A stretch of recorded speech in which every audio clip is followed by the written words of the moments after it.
Waalaikumsalam warahmatullahi wabarakatuh.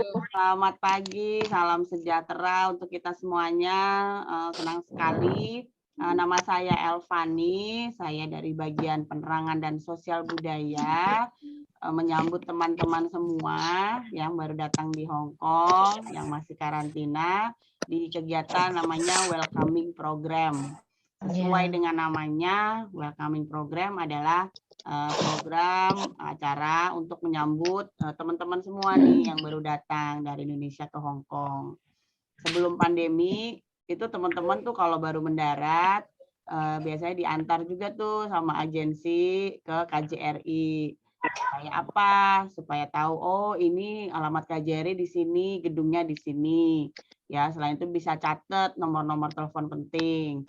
Lalu juga sebagaimana biasa kita juga pasti akan menghadirkan pembicara, 2 orang pembicara, 1 dari KJRI yang akan menjelaskan banyak hal ya, hal-hal penting, hal-hal dasar yang perlu teman-teman ketahui supaya teman-teman bisa bekerja di Hong Kong dengan aman dan nyaman dan selamat tentunya. Amin. Satu lagi pembicara kami biasa undang dari lembaga swadaya masyarakat atau NGO yang ada di Hong Kong. Ini banyak bergerak di berbagai hal, ada yang di bagian terkait penerjemahan, atau ada juga membuka kelas-kelas yang bervariasi, ada kelas keuangan misalnya, atau kelas pemberdayaan yang lainnya. Tujuannya apa? Supaya teman-teman tahu kalau di Hong Kong ini teman-teman nggak sendiri. Ada banyak lembaga yang bisa yang menyediakan berbagai kelas-kelas penting yang bisa teman-teman ikuti kalau teman-teman ada waktu libur. Jadi waktu liburnya teman-teman itu bisa diisi sama berbagai kegiatan-kegiatan yang berguna buat teman-teman semua. Nah, ya boleh misalnya hari libur aku mau santai-santai bisa. Tapi nanti ada waktunya juga, aduh saya pengen belajar cara ngelola gaji saya gimana sih gitu, atau saya mau belajar usaha, saya mau belajar ini itu. Banyak di sini tersedia teman-teman dari lembaga swadaya masyarakat yang menyediakan kelas-kelas itu untuk teman-teman. Jadi pakailah waktu teman-teman selama di Hong Kong dengan baik sehingga nanti teman-teman bisa dapat bekal. Kalau pulang nanti bisa nambah tuh, selain nambah modal, nambah keterampilan, nambah pengetahuan. Amin ya. Amin. Hari ini kita ada 2 pembicara yang sudah kami undang ya untuk memberikan informasi untuk teman-teman. Yang pertama ada Ibu Rike Purnamasari. Ibu Rike adalah Konsul Ketenagakerjaan KJRI. Selamat pagi Bu Rike, apakah sudah bergabung? Selamat pagi Bu Fani, selamat pagi semuanya. Selamat pagi. Nah, nanti Bu Rike akan memberikan informasi dasar ya untuk teman-teman terkait ketenagakerjaan. Yang kedua, nah ini tadi yang saya bilang, beberapa salah satu lembaga swadaya masyarakat, Enrich, ada Ibu Anastasia Purnomo. Bu Anas, selamat pagi. Selamat pagi Bu Elvani, selamat pagi Bu Rike, selamat pagi teman-teman semuanya. Terima kasih Bu Elvani. Pagi juga Bu. Semuanya sehat ya? Alhamdulillah sehat. Alhamdulillah. Alhamdulillah sehat Bu. Seru nih Bu ya, udah ada 200 orang. Ya nanti Bu Anas akan cerita banyak nih, ngasih tahu teman-teman semua tentang mengelola keuangan dan juga ada kelas-kelas yang bisa teman-teman ikuti. Nanti kita simak sama-sama ya. Nah sebelum itu 10 menit saya mau kasih video singkat ya untuk teman-teman simak sama-sama, untuk kita simak sama-sama. Video ini juga bisa disimak di YouTube-nya KJRI Hong Kong, KJRI HKTube.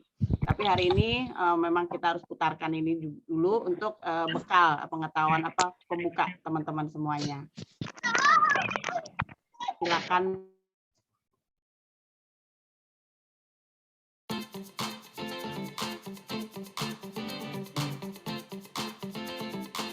Bekerja sebagai pekerja migran pada rumah tangga di Hong Kong. Ini Lingkar. Dia ingin sekali mencari pekerjaan. Sebelum memutuskan untuk bekerja sebagai pekerja migran pada rumah tangga di Hong Kong, Anda harus memperhatikan kondisi dan persyaratan dalam kontrak kerja, seperti tugas pekerjaan, upah, jangka waktu kontrak kerja, dan tinggal bersama majikan. Kontrak kerja untuk pekerja migran di Hong Kong adalah 2 tahun. Jadi, pastikan Anda bersedia untuk bekerja di Hong Kong sesuai dengan jangka waktu kontrak kerja yang disepakati. Anda harus mengetahui rincian tentang pengaturan akomodasi dan tugas pekerjaan selama bekerja. Menurut standar kontrak kerja, pekerja migran pada rumah tangga harus tinggal di tempat tinggal majikan dan mengerjakan tugas rumah tangga bagi majikan, termasuk pekerjaan rumah tangga, memasak, menjaga lansia yang ada di rumah tangga. Standar kontrak kerja ditetapkan oleh pemerintah Hong Kong untuk mempekerjakan pekerja migran pada rumah tangga di Hong Kong. Pekerja migran maupun majikan wajib mematuhi semua ketentuan kontrak kerja. Pekerja migran menerima perlindungan hukum yang sama dengan pekerja lokal menurut Undang-Undang Ketenagakerjaan. Apakah pekerja migran pada rumah tangga merupakan pekerjaan yang tepat bagi saya? Apakah saya bersedia untuk bekerja di Hong Kong? Apakah saya memahami persyaratan kerja dan perlindungan ketenagakerjaan? Ketahui dan pikirkan baik-baik sebelum memutuskan untuk bekerja di Hong Kong. Bekerja di Hong Kong. Anda akan dilayani dan dibantu oleh agen penempatan tenaga kerja di Hong Kong untuk bekerja selama bekerja dengan majikan hingga selesainya kontrak kerja. Agen penempatan tenaga kerja harus memiliki lisensi yang valid, reputasi yang baik, dan tidak membebankan biaya secara berlebihan. Cari info lebih lanjut tentang agen tenaga kerja di Hong Kong. Agen penempatan tenaga kerja yang beroperasi di Hong Kong harus memiliki lisensi yang sah yang diterbitkan oleh Departemen Tenaga Kerja. Departemen Tenaga Kerja memiliki portal agen tenaga kerja khusus. Anda memeriksa apakah agen tenaga kerja terkait memiliki lisensi yang valid. Dan Anda dapat memeriksa agen tersebut memiliki akreditasi dari KJRI Hong Kong melalui aplikasi Lingkar. Agen penempatan tenaga kerja hanya boleh membebankan biaya komisi tidak lebih dari 10% dari upah bulan pertama yang diterima pekerja migran setelah berhasil menempatkannya dalam suatu pekerjaan. Komisi hanya boleh dibebankan sekali saja. Ingatlah untuk meminta tanda terima dari agen penempatan tenaga kerja setelah komisi dibayarkan. Tidak ada biaya atau pengeluaran lainnya yang dibebankan selain komisi yang disetujui. Pekerja migran diharapkan mengelola keuangan dengan cara yang bijaksana. Di sisi lain, agen penempatan tenaga kerja tidak boleh terlibat dalam masalah keuangan atau membantu pekerja migran meminjam uang. Pekerja migran pada rumah tangga di Hong Kong tidak boleh menyerahkan hak milik pribadi mereka seperti paspor, kartu identitas, dan kontrak standar kepada pihak ketiga, termasuk agen penempatan tenaga kerja dan lembaga keuangan sebagai jaminan. Anda juga harus memahami sepenuhnya isi standar kontrak kerja atau dokumen apapun sebelum ditandatangani. Jangan menandatangani kontrak kerja atau dokumen apapun jika Anda tidak memahami atau tidak menyetujuinya. Ingatlah untuk semua yang telah ditandatangani. Bekerja di Hong Kong. Pekerja migran waktu harus bekerja dan tinggal di tempat tinggal nge-share sih. majikan, Lah cewek kok dicatat emang. Dia melakukan tugas rumah tangga sesuai dengan daftar akomodasi dan pekerjaan rumah tangga yang dilampirkan pada kontrak kerja standar, dan hanya bekerja untuk majikan yang tertera dalam kontrak. Pekerja migran tidak boleh bekerja di tempat lain selain dari tempat tinggal majikan yang tertera dalam kontrak. Selain itu, mereka tidak boleh bekerja di alamat tempat tinggal lain dari majikan atau di luar Hong Kong. Pekerja migran harus menolak permintaan untuk bekerja di tempat lain selain dari tempat tinggal majikan atau orang lain selain daripada majikan yang tertera dalam kontrak. Hubungi hotline pengaduan imigrasi di 28241661 jika Anda diminta untuk bekerja secara ilegal. Pekerja migran tidak boleh menyalahgunakan pengaturan pemutusan kontrak kerja secara lebih awal. Jika diduga ada penyalahgunaan, permohonan visa yang terkait dapat tidak disetujui. Perlindungan bekerja. Perlindungan menurut Undang-Undang Ketenagakerjaan sama halnya dengan pekerja lokal. Pekerja migran menerima tingkat perlindungan hukum yang sama menurut Undang-Undang Ketenagakerjaan. Majikan harus membayarkan upah tidak kurang dari sebulan sekali dan tidak lebih dari 7 hari setelah akhir dari periode upah tersebut. Pekerja migran harus memastikan apakah pembayaran upah sudah benar pada saat diterima dan meminta klarifikasi sebagaimana diperlukan. Majikan dilarang untuk memotong upah, kecuali dalam keadaan yang ditentukan dalam Undang-Undang Ketenagakerjaan. Pekerja migran berhak atas tidak kurang dari 1 hari libur dalam setiap periode 7 hari kerja berdasarkan Undang-Undang Ketenagakerjaan. Majikan tidak boleh memaksa mereka untuk bekerja pada hari libur mingguan tersebut. Pekerja migran juga berhak atas 12 hari libur resmi dalam setahun. Selain itu, pembantu rumah tangga asing harus diberikan cuti tahunan yang dibayar setelah bekerja setiap 12 bulan kepada majikan yang sama. Jika majikan meminta Anda menandatangani tanda terima upah atau catatan cuti, pastikan bahwa informasinya sudah benar sebelum menandatanganinya. Jangan menandatangani dokumen apapun yang tidak sepenuhnya Anda pahami atau setujui. Perlindungan kesehatan dan kompensasi cedera akibat kerja. Perlindungan kesehatan dan kompensasi untuk cedera akibat kerja. Majikan wajib memberikan perawatan medis gratis yang ditetapkan dalam kontrak kerja. Pekerja migran wajib menerima perawatan kesehatan dari dokter yang berizin yang disediakan oleh majikannya. Selain menanggung biaya perawatan medis, majikan wajib membayarkan tunjangan sakit kepada pekerja migran yang memenuhi syarat sesuai dengan Undang-Undang Ketenagakerjaan.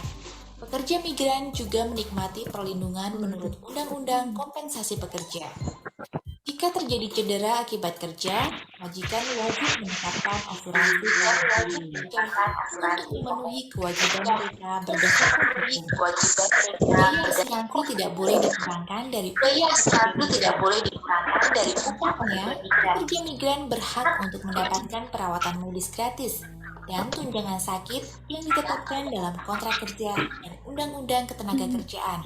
Mereka juga berhak atas kompensasi pekerja jika mengalami cedera akibat kerja. Komunikasi dan kerjasama dengan majikan. Berkomunikasi dengan baik merupakan hal penting dalam bekerja dengan majikan, seperti berkonsultasi tentang jadwal dan pengaturan kerja. Jika Anda tidak memahami instruksi majikan, Anda bisa memintanya untuk mengulangi atau menjelaskan instruksi secara lebih lanjut. Diskusikan dengan majikan Anda secara jujur jika ada masalah yang ditemui. Jika pekerja migran meninggalkan pekerjaan sebelum kontrak berakhir, majikan mungkin tidak bisa segera mencari penggantinya untuk mengurus keluarga. Anda bisa memberitahu majikan tentang preferensi makanan Anda, sehingga makanan yang cukup dan sesuai bisa disediakan. Tinggal satu rumah dengan majikan, komunikasi yang terbuka dan jujur bisa membantu membangun tingkat kepercayaan. Jangan mengungkapkan informasi pribadi majikan Anda atau anggota keluarganya tanpa persetujuan, seperti nomor ponsel dan alamat. Jangan mengambil foto atau video dari majikan Anda atau anggota keluarganya tanpa persetujuan. Bersikaplah sopan dan saling menghormati, dan Anda bisa memiliki hubungan yang harmonis dengan majikan. Penyelesaian atau pemutusan kontrak kerja. Jika kedua belah pihak sepakat untuk memperpanjang kontrak kerja, majikan wajib memberikan biaya tiket pesawat udara serta tunjangan kepada pekerja migran, makan dan perjalanan secara cuma-cuma, serta memberikan hak libur selama tidak kurang dari 7 hari di negara asalnya. Selain penyelesaian kontrak kerja, majikan atau pembantu rumah tangga asing bisa mengakhiri kontrak kerja dengan memberikan pemberitahuan 1 bulan secara tertulis atau 1 bulan pembayaran gaji sebagai ganti pemberitahuan. Setelah penyelesaian atau pemutusan kontrak, majikan harus membayarkan semua upah yang belum dibayarkan dan hak lainnya berdasarkan Undang-Undang Ketenagakerjaan, seperti pembayaran sebagai pengganti cuti tahunan yang belum diambil, uang masa kerja lama, atau uang pesangon dan lain-lain jika memenuhi persyaratan, serta hal-hal lainnya yang ditentukan dalam kontrak kerja, seperti biaya tiket pesawat udara, serta tunjangan bagi pembantu rumah tangga asing, makan dan perjalanan secara cuma-cuma, dan lain-lain. Selain uang pesangon, semua pembayaran pemutusan harus dibayarkan dalam jangka waktu 7 hari setelah hari penyelesaian atau pemutusan kontrak kerja. Batas tinggal untuk perpanjangan atau pemutusan kontrak kerja. Jika kedua belah pihak setuju untuk memperpanjang kontrak kerja, pekerja migran harus kembali ke daerah asal untuk liburan selama tidak kurang dari 7 hari sebelum kontrak kerja baru dimulai. Fasilitas pulang ke daerah asal wajib dibayarkan oleh majikan.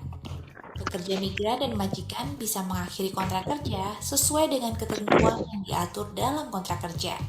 Kedua belah pihak harus memberitahu Departemen Imigrasi Hong Kong secara tertulis dalam jangka waktu 7 hari sejak pemutusan kontrak kerja. Pekerja migran diwajibkan untuk meninggalkan Hong Kong setelah menyelesaikan kontrak kerja atau dalam jangka waktu 2 minggu sejak tanggal pemutusan kontrak kerja yang mana lebih awal berlaku. Pekerja migran yang tetap tinggal di Hong Kong melewati batas tinggal bisa dikenakan hukuman.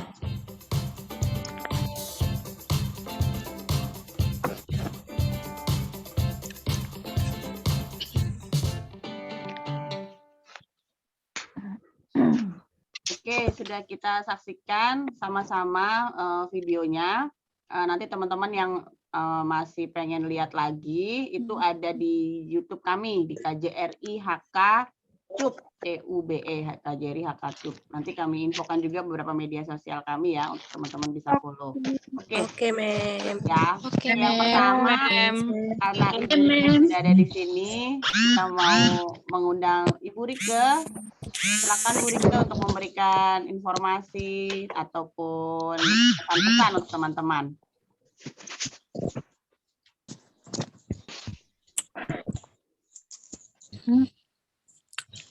Coming program, Rike.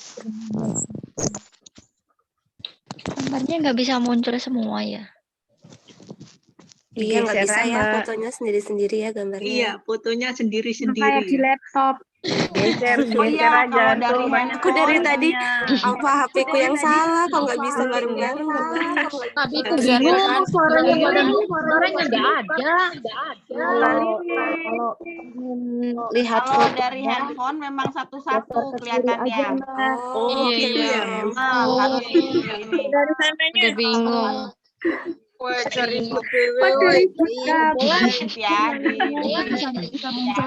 Ini HP aku yang error. sudah bergabung.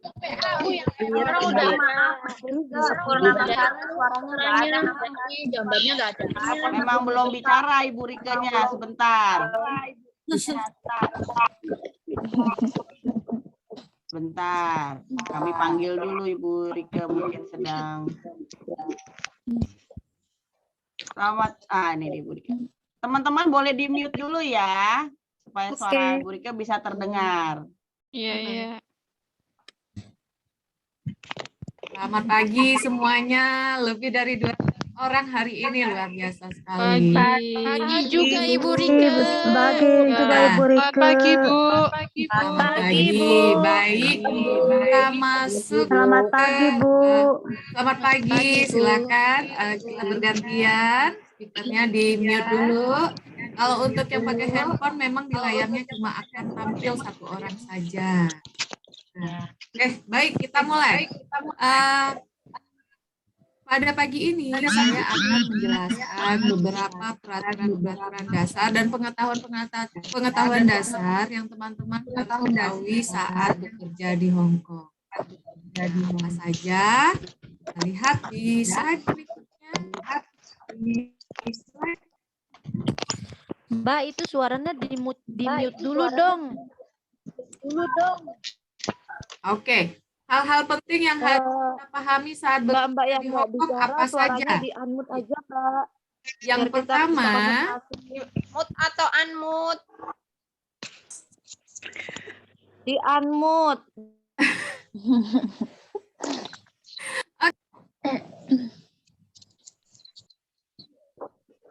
Oke.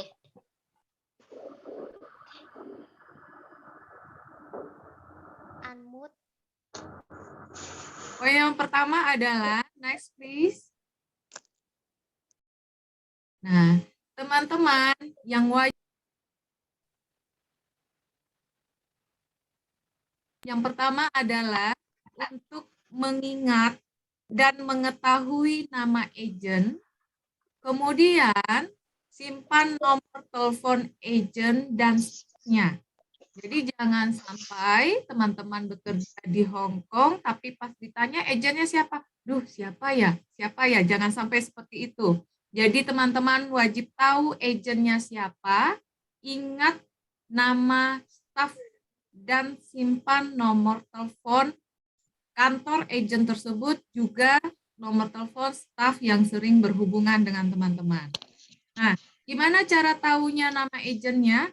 Teman-teman bisa lihat lembaran kontrak kerja, itu di bagian belakang ada cap atau stempel di agen yang teman-teman gunakan di Hong Kong. Itu adalah kewajiban nomor 1, wajib tahu nama agennya, wajib menyimpan nomor telepon agen dan stafnya. Kenapa harus kita simpan nomor telepon agen dan stafnya? Karena sewaktu-waktu jika ada hal-hal yang dibutuhkan oleh teman-teman, kontak pertama yang teman-teman hubungi adalah kontak dari agen tersebut. Oke, kita masuk ke poin yang kedua. Hal penting berikutnya adalah teman-teman wajib menyimpan sendiri dokumen-dokumen penting milik pribadi.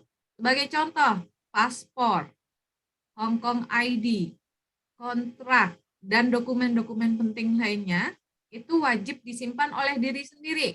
Tidak diperkenankan disimpan oleh majikan kah, oleh agen kah, atau dipinjamkan ke teman, ke saudara, atau malah untuk dijadikan jaminan saat melakukan peminjaman uang. Nah, itu sudah terkategori melanggar peraturan. Jadi, teman-teman harap ingat, wajib menyimpan dokumen-dokumen penting pribadi, paspor, Hong Kong ID, kontrak itu harus disimpan sendiri. Usahakan juga dokumen-dokumen ini kita miliki tuh soft file-nya atau di foto, ada fotonya di handphone. Jadi waktu-waktu seandainya amit-amit itu hilang, itu teman-teman masih punya berkas lainnya dalam bentuk foto. Kita lanjut yang ketiga. Nah, ini tidak boleh dipinjamkan, tidak boleh digadaikan. Oke, poin yang ketiga, ketika sudah memiliki employment contract atau kontrak kerja, teman-teman itu jangan hanya dipegang saja kontrak kerjanya. Itu teman-teman wajib pahami isi dari kontrak kerja tersebut. Apa saja yang harus teman-teman pahami, karena di dalamnya adalah hak-hak yang teman-teman akan dapatkan dan kewajiban-kewajiban yang akan teman-teman lakukan. Oke, apa saja yang ada di dalam kontrak ini? Yang teman-teman harus ketahui adalah di dalam kontrak tertera, next slide please, ada nama lengkap teman-teman sendiri, nama lengkap majikan, alamat lengkap majikan, alamat di mana bekerja. Jadi itu poin paling atas dari kontrak itu adalah nama lengkap sendiri, nama lengkap majikan, alamat majikan, dan alamat bekerja. Harap diingat, kita bekerja berdasarkan ke kontrak kerja yang kita punya. Sehingga teman-teman tidak diperkenankan untuk bekerja di majikan yang bukan tertera di kontrak dan atau bekerja di tempat yang bukan alamatnya yang dikontrak. Jadi bolehnya bekerja hanya di majikan yang dikontrak dan alamatnya cuma yang tertera di kontrak. Semisal majikan punya rumah atau toko yang berbeda tempat. Teman-teman diminta untuk bekerja di toko, sementara di kontrak tertera adalah alamat rumah. Maka teman-teman itu tidak diperkenankan untuk juga bekerja di toko si majikan yang mana alamatnya tidak tertera di kontrak. Nah, jangan sampai seperti itu. Jadi bekerjanya hanya di majikan yang ada namanya di kontrak, bekerja di alamat yang alamatnya tertera di kontrak. Oke, kita lanjut slide berikutnya. Nah, ini barusan yang saya sampaikan, hanya boleh bekerja di majikan yang namanya tertera di kontrak, kemudian hanya di alamat yang juga alamatnya tertera di kontrak. Yang di kontrak berikutnya informasinya adalah tanggal mulai kontrak kerja. Dilihat mulai kontrak kerjanya dari mulai tanggal berapa. Kemudian hitungannya 1 kali kontrak adalah 2 tahun. Berarti teman-teman hitung 2 tahun ke depan. Masa kerjanya sampai tanggal ke 2 tahun ke depan. Itu ada di dalam kontraknya. Selanjutnya, yang perlu kita ketahui di dalam kontrak adalah, nah, teman-teman melakukan pekerjaan yang hanya tertera di kontrak. Jadi di dalam kontrak itu disebutin tugas-tugasnya apa aja. Misal di dalam kontrak tugasnya hanya untuk pekerjaan rumah tangga. Tidak tahunya ketika di rumah majikan, majikan minta teman-teman untuk juga menjaga toko misalnya. Sementara menjaga toko itu tidak termasuk ke dalam kontrak. Itu tugas menjaga toko, teman-teman boleh tolak. Karena tidak sesuai dengan kontrak yang ada. Selanjutnya, di next slide. Nah, informasi selanjutnya di kontrak adalah jumlah gaji dan tunjangan makan yang bisa teman-teman dapatkan.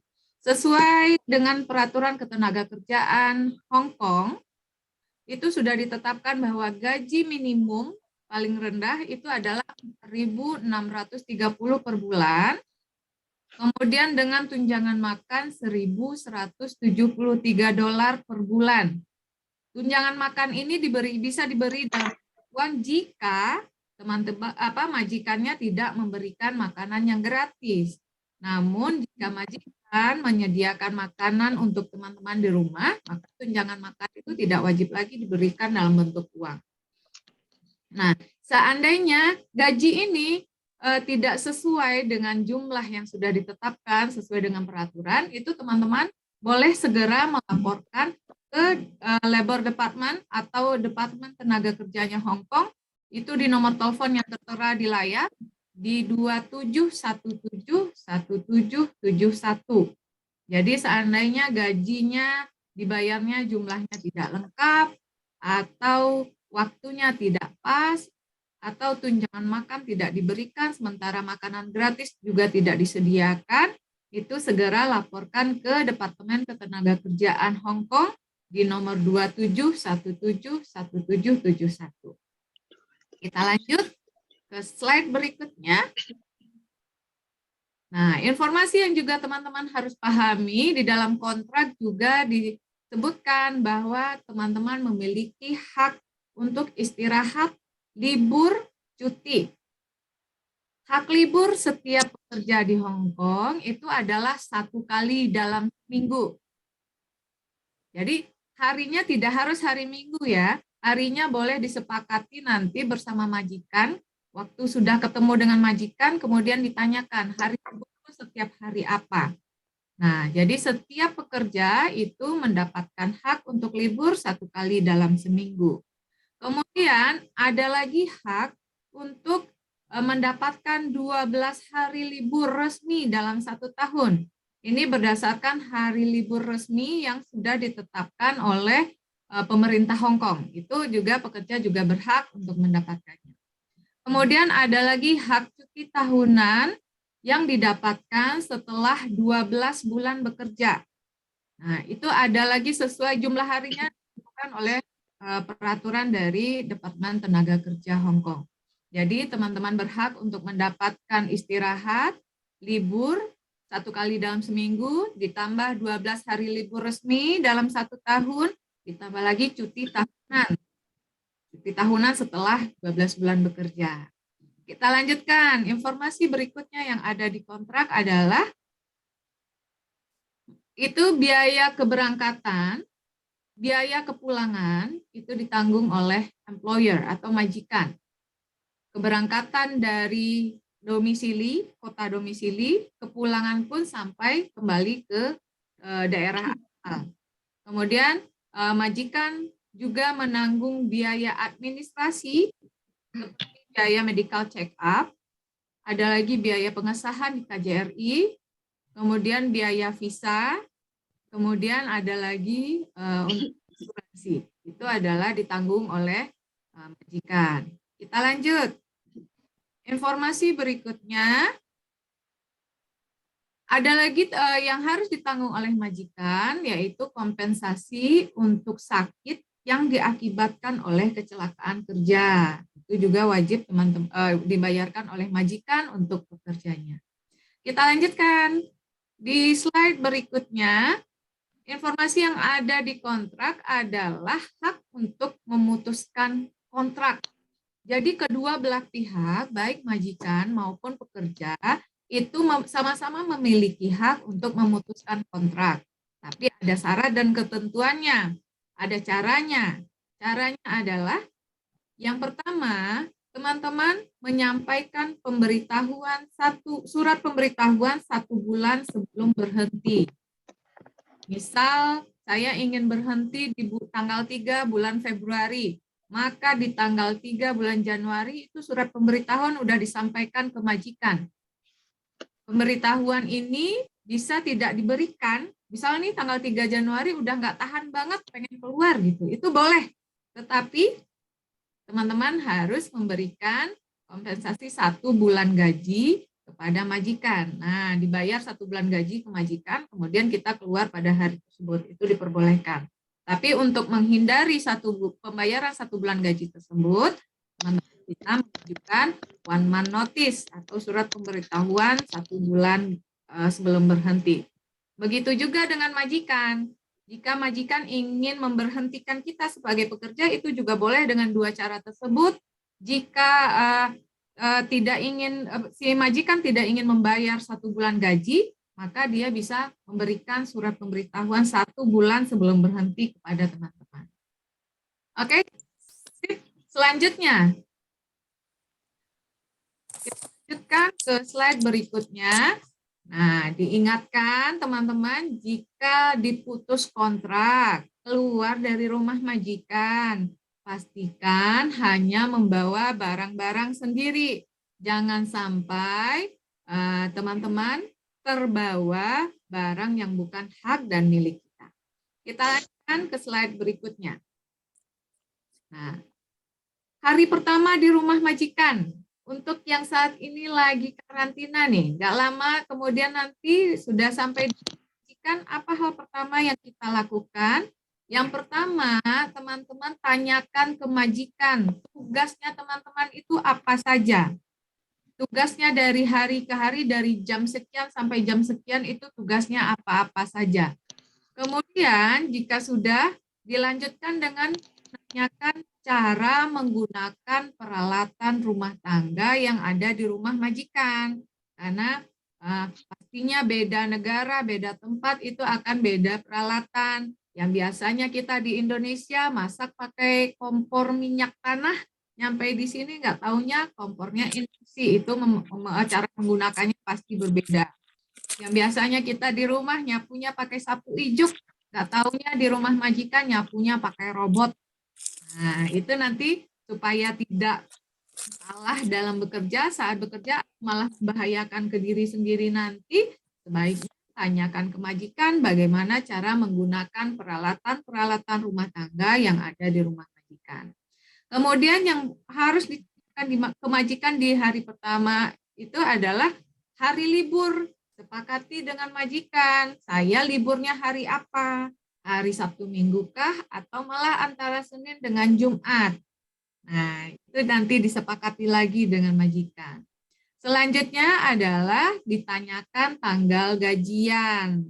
Nah, sepakati tanggal gajiannya tanggal berapa. Nanti sama-sama disepakati. Nah, jangan lupa teman-teman setiap gajian itu buat catatan sendiri.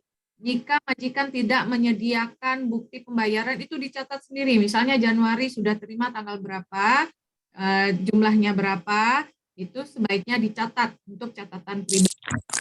Nah, teman-teman untuk tidak menandatangani surat apapun yang teman-teman tidak paham isinya, atau malah kertas kosong. Itu sangat tidak dianjurkan untuk menandatangani surat apapun yang teman-teman tidak paham isinya apa, atau malah disodorkan kertas kosong. Itu tidak dianjurkan. Kita lanjut ke slide berikutnya. Nah, ini juga nih, di Hong Kong rata-rata majikan kita itu tinggalnya di gedung yang bertingkat tinggi.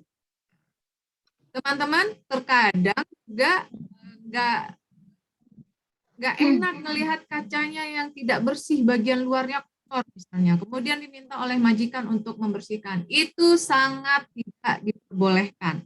Teman-teman harus menolak jika disuruh membersihkan kaca jendela bagian luar apartemen yang tinggi. Nah, bisa dilihat di screen ya. Ini adalah tindakan yang tidak boleh ditiru, tindakan yang berbahaya, yaitu untuk membersihkan kaca bagian luar apartemen yang tinggi. Itu harus ditolak. Oke, selanjutnya. Kita lanjut ke slide berikutnya. COVID belum selesai-selesai. Di mana-mana masalah setiap negara sekarang masih COVID. Begitu juga di Hong Kong. Hong Kong sangat ketat sekali dalam penanganan COVID-nya. Untuk teman-teman yang baru datang dari Indonesia, saya yakin vaksinnya sudah lengkap 2 kali. Nah, untuk yang belum lengkap, itu kami himbau untuk segera melengkapi. Nah, di Hong Kong sekarang juga sudah disediakan untuk vaksin dosis ketiga atau booster. Nah, silakan yang merasa perlu, silakan diikuti, mendaftar di link-link yang disediakan untuk mendaftar mendapatkan vaksin ketiga. Kemudian kemana-mana selalu pakai masker, wajib pakai masker. Kemudian kalau di Hong Kong ada aplikasi namanya Live Home Safe, itu juga wajib di-download. Mau kemana-mana, masuk ke gedung apa, bahkan belanja ke pasar pun, kita scan aplikasi Live Home Safe tersebut.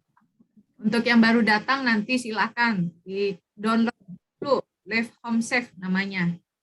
Oke, nah untuk teman-teman yang saat ini sedang di hotel karantina, saya dengar tadi ada beberapa orang yang sedang karantina, itu kami himbau jangan menelpon dengan telepon hotel. Setiap kamar itu ada teleponnya ya. Nah, itu kami himbau untuk menelpon tidak dengan telepon hotel tersebut, apalagi untuk menelpon keluarga ke Indonesia. Kenapa? Karena nomor telepon tersebut, telepon yang disediakan tersebut tidaklah untuk gratis. Jadi nanti tiba-tiba pas keluar selesai karantina itu keluar aja tagihannya. Jadi tidak kita anjurkan untuk menelpon menggunakan telepon hotel, kecuali menelpon di dalam hotel saja. Misal tadi ada Mbak yang sebelah-sebelahan kamarnya, nelpon ke kamar sebelah, itu boleh. Tetapi kalau menelpon keluar, apalagi ke keluarga di Indonesia, itu tidak kita anjurkan.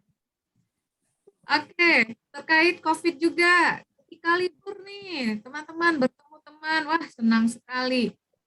Bertemu dengan teman-teman sekampung, teman-teman seperjuangan, tapi tidak dianjurkan untuk bergerombol.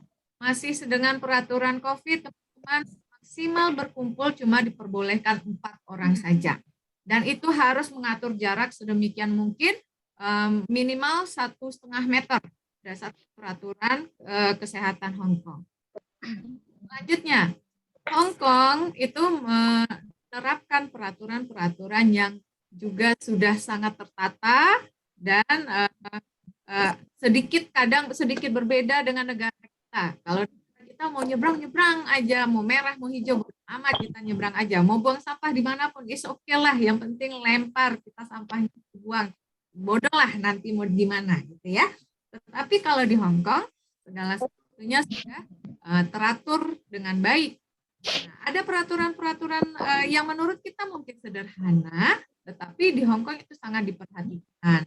Contoh nomor 1 di bagian paling kiri ini. Teman-teman tidak diperbolehkan untuk berjualan, apalagi di pinggiran jalan. Nah, kenapa? Karena itu sudah melanggar peraturan Hong Kong. Teman-teman di sini adalah sebagai pekerja domestic helper, kemudian di hari libur digunakan untuk berjualan, itu sudah sangat melanggar peraturan. Nah, seandainya nanti terjaring, tertangkap, itu juga dikenai hukuman. Selanjutnya yang di tengah, menyeberang harus di tempat yang disediakan. dan saat lampu yang seperti gambar orang ini, lampunya berwarna hijau. Lampunya berwarna hijau, baru menyeberang. Nah, kalau yang digambar ini ada contoh yang tidak baik, teman-teman. Lampu yang tanda menyeberangnya masih merah, tetapi yang menyeberangnya udah rame. Nah, itu sangat tidak dianjurkan. Kemudian peraturan lainnya adalah membuang sampah di tempatnya. Nah, di setiap trotoar itu biasanya jarak beberapa meter itu disediakan tong sampah. Ini seperti yang di kanan, contoh tong sampah yang disediakan oleh pemerintah Hong Kong. Tidak tong sampah yang bagus seperti ini biasanya disediakan di beberapa titik itu gede, yang memang tujuannya adalah untuk setiap pejalan kaki. Jadi jangan sampai teman-teman membuang sampah sembarangan, bahkan sampah-sampah kecil sekalipun sebaiknya dibuang di tempatnya. Itu contoh beberapa peraturan-peraturan sederhana yang ada di Hong Kong. Sebenarnya masih banyak lagi peraturan-peraturan sederhana lainnya yang nanti teman-teman wajib pahami, wajib laksanakan ketika sudah membaur dengan masyarakat Hong Kong. Kita lanjutkan slide berikutnya. Miss, maaf, mau izin sebentar ke kamar mandi dulu. Silakan, yang mau silakan. Oke, selanjutnya, yang namanya kita tinggal dengan manusia yang berbeda, latar belakang, bahasa, kultur, dan lain sebagainya, pasti akan terjadi salah paham. Bahkan dengan keluarga terdekat sekalipun, dengan ayah ibu atau dengan keluarga kakak adik yang memang dari kecilnya sudah bersama-sama, itu kita juga masih sering salah paham. Apalagi dengan majikan yang baru kita kenal. Nah, itu akan terbuka peluang terjadinya salah paham antara pekerja dengan majikan. Nah, bagaimana cara mengatasinya? Biasanya di awal-awal itu yang menjadi salah paham itu terkendala bahasa. Karena majikan bisanya bahasa Kantonis atau bahasa Inggris, sementara kita bahasa Inggris atau bahasa Kantonisnya masih sangat terbatas. Nah, cara mengatasinya adalah itu tadi. Hal pertama yang saya sampaikan, wajib menyimpan nomor telepon agen.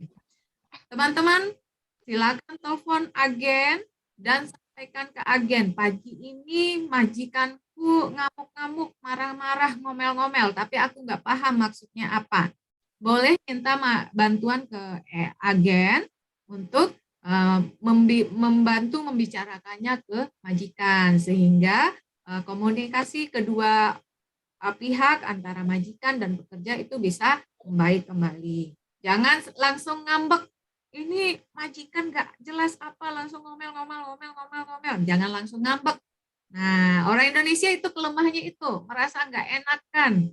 Mau nanya nggak enakan. Kita biasanya kalau diomelin diam, nunduk. Tapi kalau di sini supaya tidak salah pahamnya tidak semakin melebar, sebaiknya ketika sudah terjadi sedikit salah paham, itu langsung telepon dan minta bantuan ke agen untuk bantu membicarakan ke majikan apa sebenarnya yang menjadi masalah. Oke, kita lanjutkan ke slide berikutnya. Nah, ini biasanya untuk yang baru datang nih. Kalau baru datang, belum bisa berpisah dengan keluarga, dengan pasangan, dengan pacar, dan lain sebagainya. Nyampe di sini disambut dengan banyak sekali peraturan-peraturan.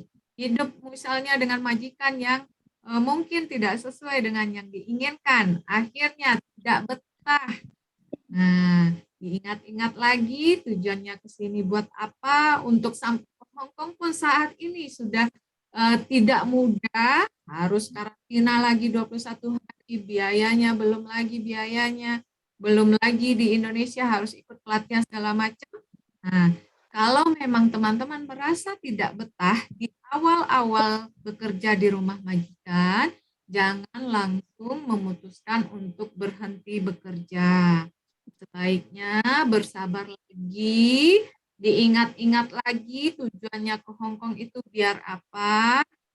Kemudian kalau rasa-rasanya sudah tidak tahan banget, boleh curhat ke agen, atau boleh curhat ke teman yang dipercaya, atau boleh curhat ke kami di KJRI. Nanti di slide terakhir saya share nomor telepon hotline KJRI yang teman-teman bisa chat, bisa telepon untuk curhat jika ada masalah-masalah yang mengganjal di selama bekerja di rumah majikan. Nah, kita lanjutkan. Kemudian yang juga sudah saya sampaikan tadi, jangan tanda tangani surat yang isinya tidak dipahami. Sebaiknya sebelum menandatangani segala sesuatu itu dibaca, dipahami isinya. Bahkan kertas kosong pun jangan sampai kita menandatangani kertas kosong. Nah, seringkali surat menyurat dari majikan itu kan dalam bahasa Kantonis atau bahasa Inggris. Teman-teman mungkin akan kesulitan untuk memahaminya. Jangan langsung tanda tangan, boleh minta waktu ke majikan untuk memahami surat-surat yang akan ditandatangani tersebut. Caranya bisa minta bantuan ke agen, tanya ke agen ini maksud suratnya apa ya? Atau boleh datang ke kita atau nanti WhatsApp ke nomor hotline-nya KJRI menanyakan ini kira-kira surat yang harus saya tanda tangani ini isinya apa. Jadi jangan buru-buru tanda tangan saja, asal percaya saja. Itu tidak kita lakukan. Oke, kita lanjutkan.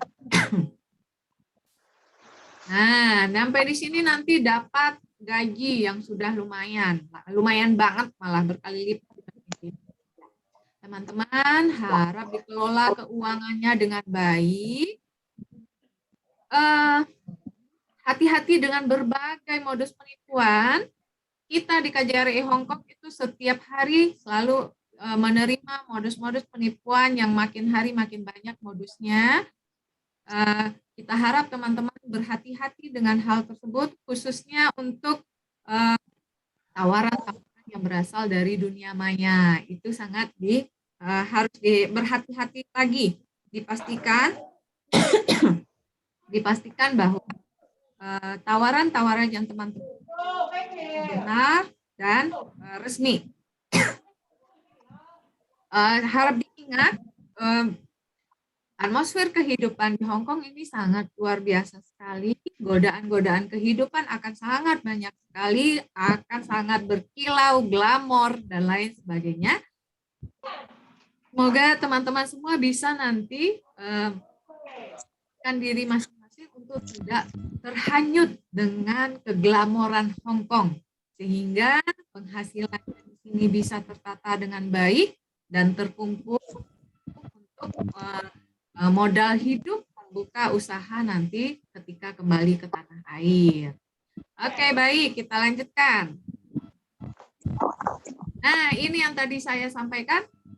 Ini ada 2 nomor handphone, nomor hotline KJRI Hong Kong. Wajib dicatat, silahkan disimpan masing-masing. Jika ada hal-hal yang ingin ditanyakan mengenai apapun, pasporkah, masalah ketenaga kerjaan dengan majikankah, masalah pajak bea cukai kah, masalah kesehatan kah, itu boleh dihubungi 2 nomor ini melalui WhatsApp.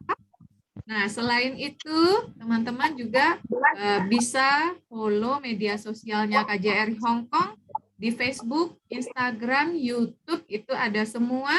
Silakan di search, yang punya Facebook itu di searching KJRI Hong Kong, kemudian untuk Instagramnya juga ada.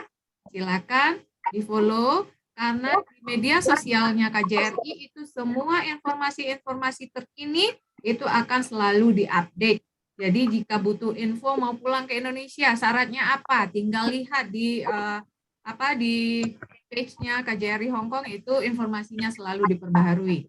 Jadi apa saja yang hari ini kita wajib ketahui? Yang pertama adalah agent. Teman-teman harus simpan nomor telepon agent, nomor telepon stafnya agent, kemudian simpan nomor teleponnya KJRI, hotline-nya KJRI yang 2 ini, kemudian simpan nomor telepon labor department yang tadi sudah saya share tadi, kemudian patuhi peraturan-peraturan yang ada di Hong Kong, juga terkait protokol COVID, kemudian dokumen-dokumen pribadi, dokumen-dokumen penting seperti paspor, Hong Kong ID, dan kontrak kerja itu wajib disimpan oleh diri sendiri.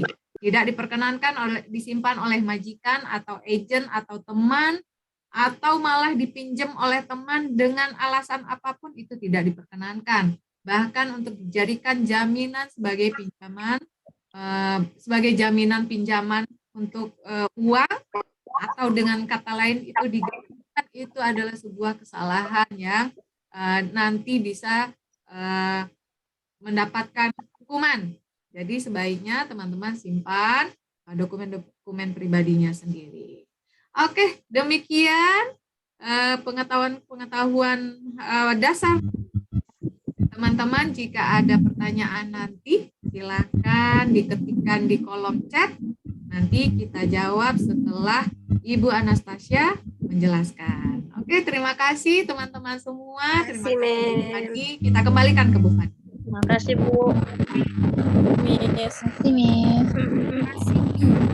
Ya, tadi kita sudah dengarkan ya sama-sama informasi dasar yang diberikan Ibu Rika. Semoga menjadi pegangan ya untuk teman-teman semuanya. Teman-teman juga bisa bekerja dengan ya sehat, aman, tentram dan nyaman. Kedua, kita akan undang Ibu Anastasia Purnomo dari Enrich Hong Kong. Nah, kita nanti akan dengar nih apa ini Enrich, lalu apa saja informasi ataupun pelatihan-pelatihan yang diberikan oleh Enrich. Bu Anas, silakan. Baik, terima kasih Bu Fani. Ini suara saya jelas ya? Jelas, apakah bisa didengar? Baik, terima kasih. Yang pakai handfree. Baik, terima kasih pertama-tama untuk KJRI yang sudah kembali mengundang Enrich untuk berpartisipasi di acara welcoming program ini. Saya akan memperkenalkan diri sedikit ya. Saya Anastasia, biasa dipanggil Anas. Saya salah satu trainer di Enrich. Maaf, ini saya ada sedikit kayak ada Oke, baik, sepertinya udah. Karena sedikit berisik di sini, jadi saya cuma mau tahu dari saya atau dari luar. Oke, sedikit perkenalan mengenai Enrich ya. Nanti akan saya jelaskan lebih lanjut, tapi ini singkat saja. Enrich adalah lembaga nirlaba atau non-profit ya, atau kalau di Indonesia kita sebutnya LSM yang terdaftar di Hong Kong ya. Enrich menyediakan 5 kelas. Oke, nanti akan saya jelaskan lebih lanjut, tapi sekarang saya sebutkan sedikit. 5 kelas ini terdiri dari 3 kelas keuangan dan 2 kelas pemberdayaan diri. Oke, diingat itu aja. Jadi kita menyediakan kelas keuangan, pengelolaan keuangan, dan kelas pemberdayaan diri. Apa saja kelasnya dan mengapa kita mengadakan kelas-kelas tersebut akan saya jelaskan melalui slide-slide berikut.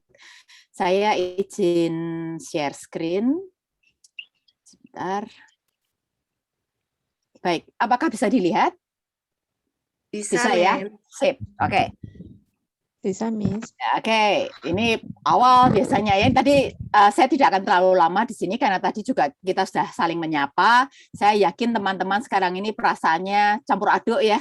Nano-nano ya, terutama yang baru saja datang dari Indonesia, belum pernah ke Hong Kong, mungkin saat ini merasa campur lah, senang, khawatir, takut, cemas, segala macam ada, ya. Dan itu wajar, oke, dan itu wajar. Oke, nah sebelum saya lanjutkan, ini ada pesan dari beberapa ambasador Enrich. Ya, mereka akan cerita sedikit tentang pengalaman mereka di Hong Kong dan di Enrich. Jadi silahkan disimak.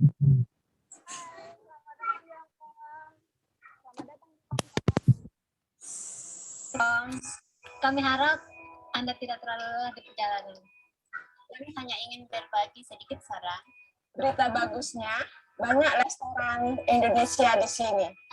Kami hanya ingin berbagi sedikit saran.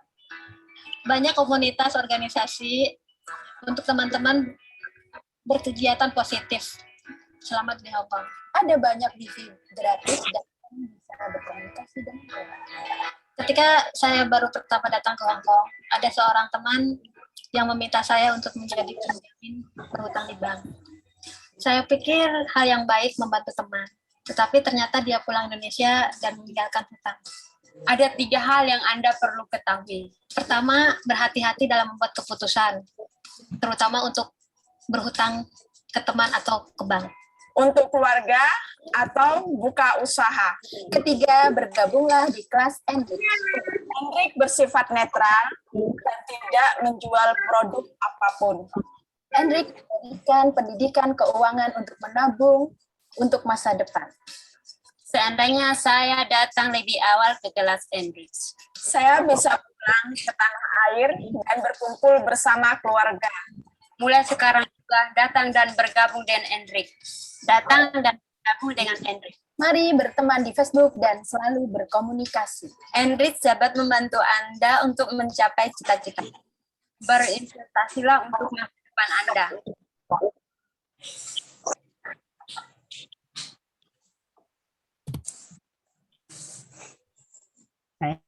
Bisa dengar ya tadi suara di videonya ya? Bisa, Bu. Oke. Jadi itu pesan dari Ambassador Enrich. Dan sekarang kami akan menceritakan mengapa ya kami menawarkan kelas-kelas pengelolaan keuangan dan pemberdayaan diri. Jadi kalau kita lihat, ini ada cerita ilustrasi singkat. Ini hanya ilustrasi sederhana yang menggambarkan kejadian ya atau suatu kejadian yang mungkin pernah terjadi di keluarga kita atau keluarga yang kita kenali juga. Oke, jadi ini ada keluarga Siti dan Budi di sini. Ya, jadi di sini Siti bekerja dan suaminya Budi juga bekerja. Dan seperti teman-teman bisa lihat, mereka berdua sangat giat, ya, sangat giat bekerja setiap hari.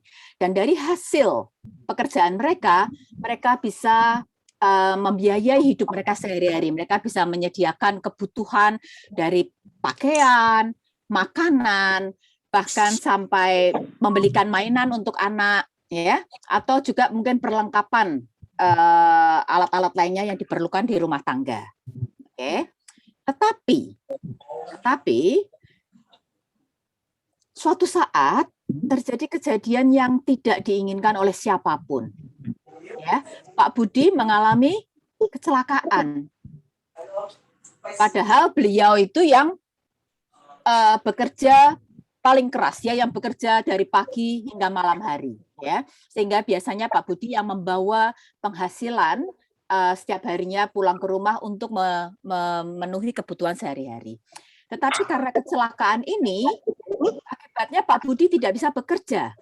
Ya, sehingga pada waktu istrinya Bu Siti dan anak-anaknya mengatakan kami butuh uang, maka beliau, saya tidak ada uang karena saya tidak bisa bekerja karena kaki saya sedang sakit. Sehingga kalau teman-teman bisa lihat di ilustrasi yang terakhir, gambar terakhir, itu akhirnya Pak Budi terpaksa harus berhutang demi memenuhi kebutuhan rumah tangganya. Oke, ini cerita yang cukup familiar nggak ya? Cukup ya sangat sering dialami oleh kita semua atau teman-teman kita. Baik, teman-teman, boleh tolong saya dibantu untuk mute ya. Bagi teman-teman yang belum mute, boleh tolong bantu untuk mute supaya kita lebih baik. Jadi kita semua itu punya satu rencana ya. Kita sebagai keluarga, sebagai individu, kita punya rencana, punya impian, kita juga punya target. Oke. Iya. Tetapi kita kadang-kadang berpikir bagaimana ya cara saya merubah nasib saya supaya saya bisa mencapai target impian dan tujuan saya. Maka kadang-kadang memutuskan oke lah saya Hongkong untuk bisa mencapai impian-impian saya. Ya. Nah, idealnya teman-teman, ya perjalanan kita atau perjalanan keuangan kita itu seharusnya pada saat kita sudah memutuskan kita mau pergi ke Hong Kong untuk merubah nasib tadi, ya, maka yang kita impikan sebenarnya adalah Setelah kita tiba di Hong Kong, ini kita ikut welcoming program, kita dibekali dengan berbagai macam pengetahuan, dengan semua tips-tips ya, tadi juga dari Bu Rike tentang bagaimana supaya kita bisa segera berhasil mencapai tujuan kita ya. Kemudian kita bekerja di Hong Kong, dan akhirnya kita semua berharap atau kita semua sungguh menginginkan untuk kembali ke tanah air selamanya. Karena kita tidak mau menjadi kita tidak mau menjadi helper selamanya, ya. Jadi kita mau kembali ke tanah air dan kembali berkumpul bersama keluarga kita, ya. Tetapi kalau ini saya ingin membagikan fakta di sini, ya. Itu tadi idealnya seperti itu, kita sampai di Hong Kong, kita bekerja dan kita mau pulang ke Indonesia berkumpul dengan keluarga selamanya. Tetapi fakta yang terjadi di Hong Kong adalah 83% dari pekerja migran di Hong Kong itu memiliki hutang, teman-teman. Ya, hutang ini ada banyak yang sudah dimiliki sejak sebelum berangkat ke Hong Kong. Saya tidak tahu dari teman-teman yang ada di sini berapa banyak yang saat ini sudah memiliki hutang. Tetapi dari hasil riset, jadi ini fakta ini kami dapatkan dari hasil survei ya, dari hasil survei. Jadi ada 83% yang memiliki hutang. Kemudian ini yang fakta yang memprihatinkan, sungguh sangat memprihatinkan adalah hanya 6-7% pekerja migran yang pulang ke negaranya itu mempunyai uang cukup. Padahal tadi idealnya gimana? Idealnya kita sampai di Hong Kong, kita bekerja, kemudian kita mau pulang ke Indonesia untuk selamanya. Tetapi kenyataannya hanya 6-7% itu pulang ke negara asal. Di sini negara asal adalah Indonesia dan Filipina, karena pekerja migran di sini tidak hanya pekerja migran Indonesia ya. Pulang ke negaranya itu mempunyai uang cukup. Sehingga apa yang terjadi? Yang terjadi adalah terpaksa karena uangnya habis, ya, terpaksa harus pergi merantau lagi. Terpaksa meninggalkan Indonesia, meninggalkan keluarganya, dan bekerja merantau lagi. Oke. Fakta yang lain, dan yang ini bukan hasil riset, tapi fakta ini memang sungguh kenyataannya begitu, dan saya ingin teman-teman semuanya tahu dari awal, dari sekarang, bahwa bunga pinjaman di Hong Kong itu sangat-sangat tinggi, sangat mahal. Oke, 48-60% per tahun, teman-teman, per tahun. Jadi kalau Anda berhutang 1.000, maka dalam 1 tahun itu yang harus dikembalikan adalah 1.600, sangat tinggi. Ya, jadi jangan berhutang, terutama jangan berhutang di Hong Kong. Oke. Kemudian yang terakhir adalah hanya 18% pekerja migran itu memiliki rekening bank. Nah, ini alasannya macam-macam, terus terang. Ada yang mengatakan karena uangnya semua dikirimkan pulang ke Indonesia. Oke. Ada lagi yang mengatakan sudah nggak ada sisanya untuk ditabung, jadi ya nggak bisa buka rekening bank karena nggak ada uang untuk ditabung. Kemudian ada juga yang mengatakan atau alasannya adalah karena ada rekening bank tapi bukan atas nama saya, atas nama suami, atas nama ibu, atas nama adik, atas nama orang lain. Padahal yang bekerja siapa? Yang bekerja Anda. Oke, tetapi uangnya disimpan di rekening yang bukan atas nama kalian. Atau ada lagi yang juga mungkin tidak tahu akan tabungan di bank, tidak tahu akan produk-produk di bank, dan lain sebagainya. Jadi alasannya macam-macam. Tapi ini sangat kecil persentasenya, hanya 18% punya rekening di bank. Dan ini, teman-teman, itu memprihatinkan. Oke, kenapa? Karena rekening bank ini adalah produk dasar yang perlu kita miliki kalau kita ingin bisa menambah tabungan kita. Kalau kita ingin bisa mengembangkan keuangan kita. Dasar pengelolaan yang nanti akan saya jelaskan juga itu semua berawal dari tabungan. Ya, dan tabungan ini ya tentunya maksudnya adalah rekening ini. Rekening di bank. Oke. Baik, sekarang sekedar pertanyaan saja. Ya, kita akan masuk kenapa sih kok kita perlu mengelola uang kita. Kalau kita ditanya atau teman-teman ditanya, kemana uang saya habis minggu lalu? Apakah teman-teman masih ingat uangnya habis kemana minggu lalu? Mungkin kalau yang saat ini di karantina yang jawabnya simpel ya, nggak pernah keluar uang minggu lalu karena ada di karantina ya.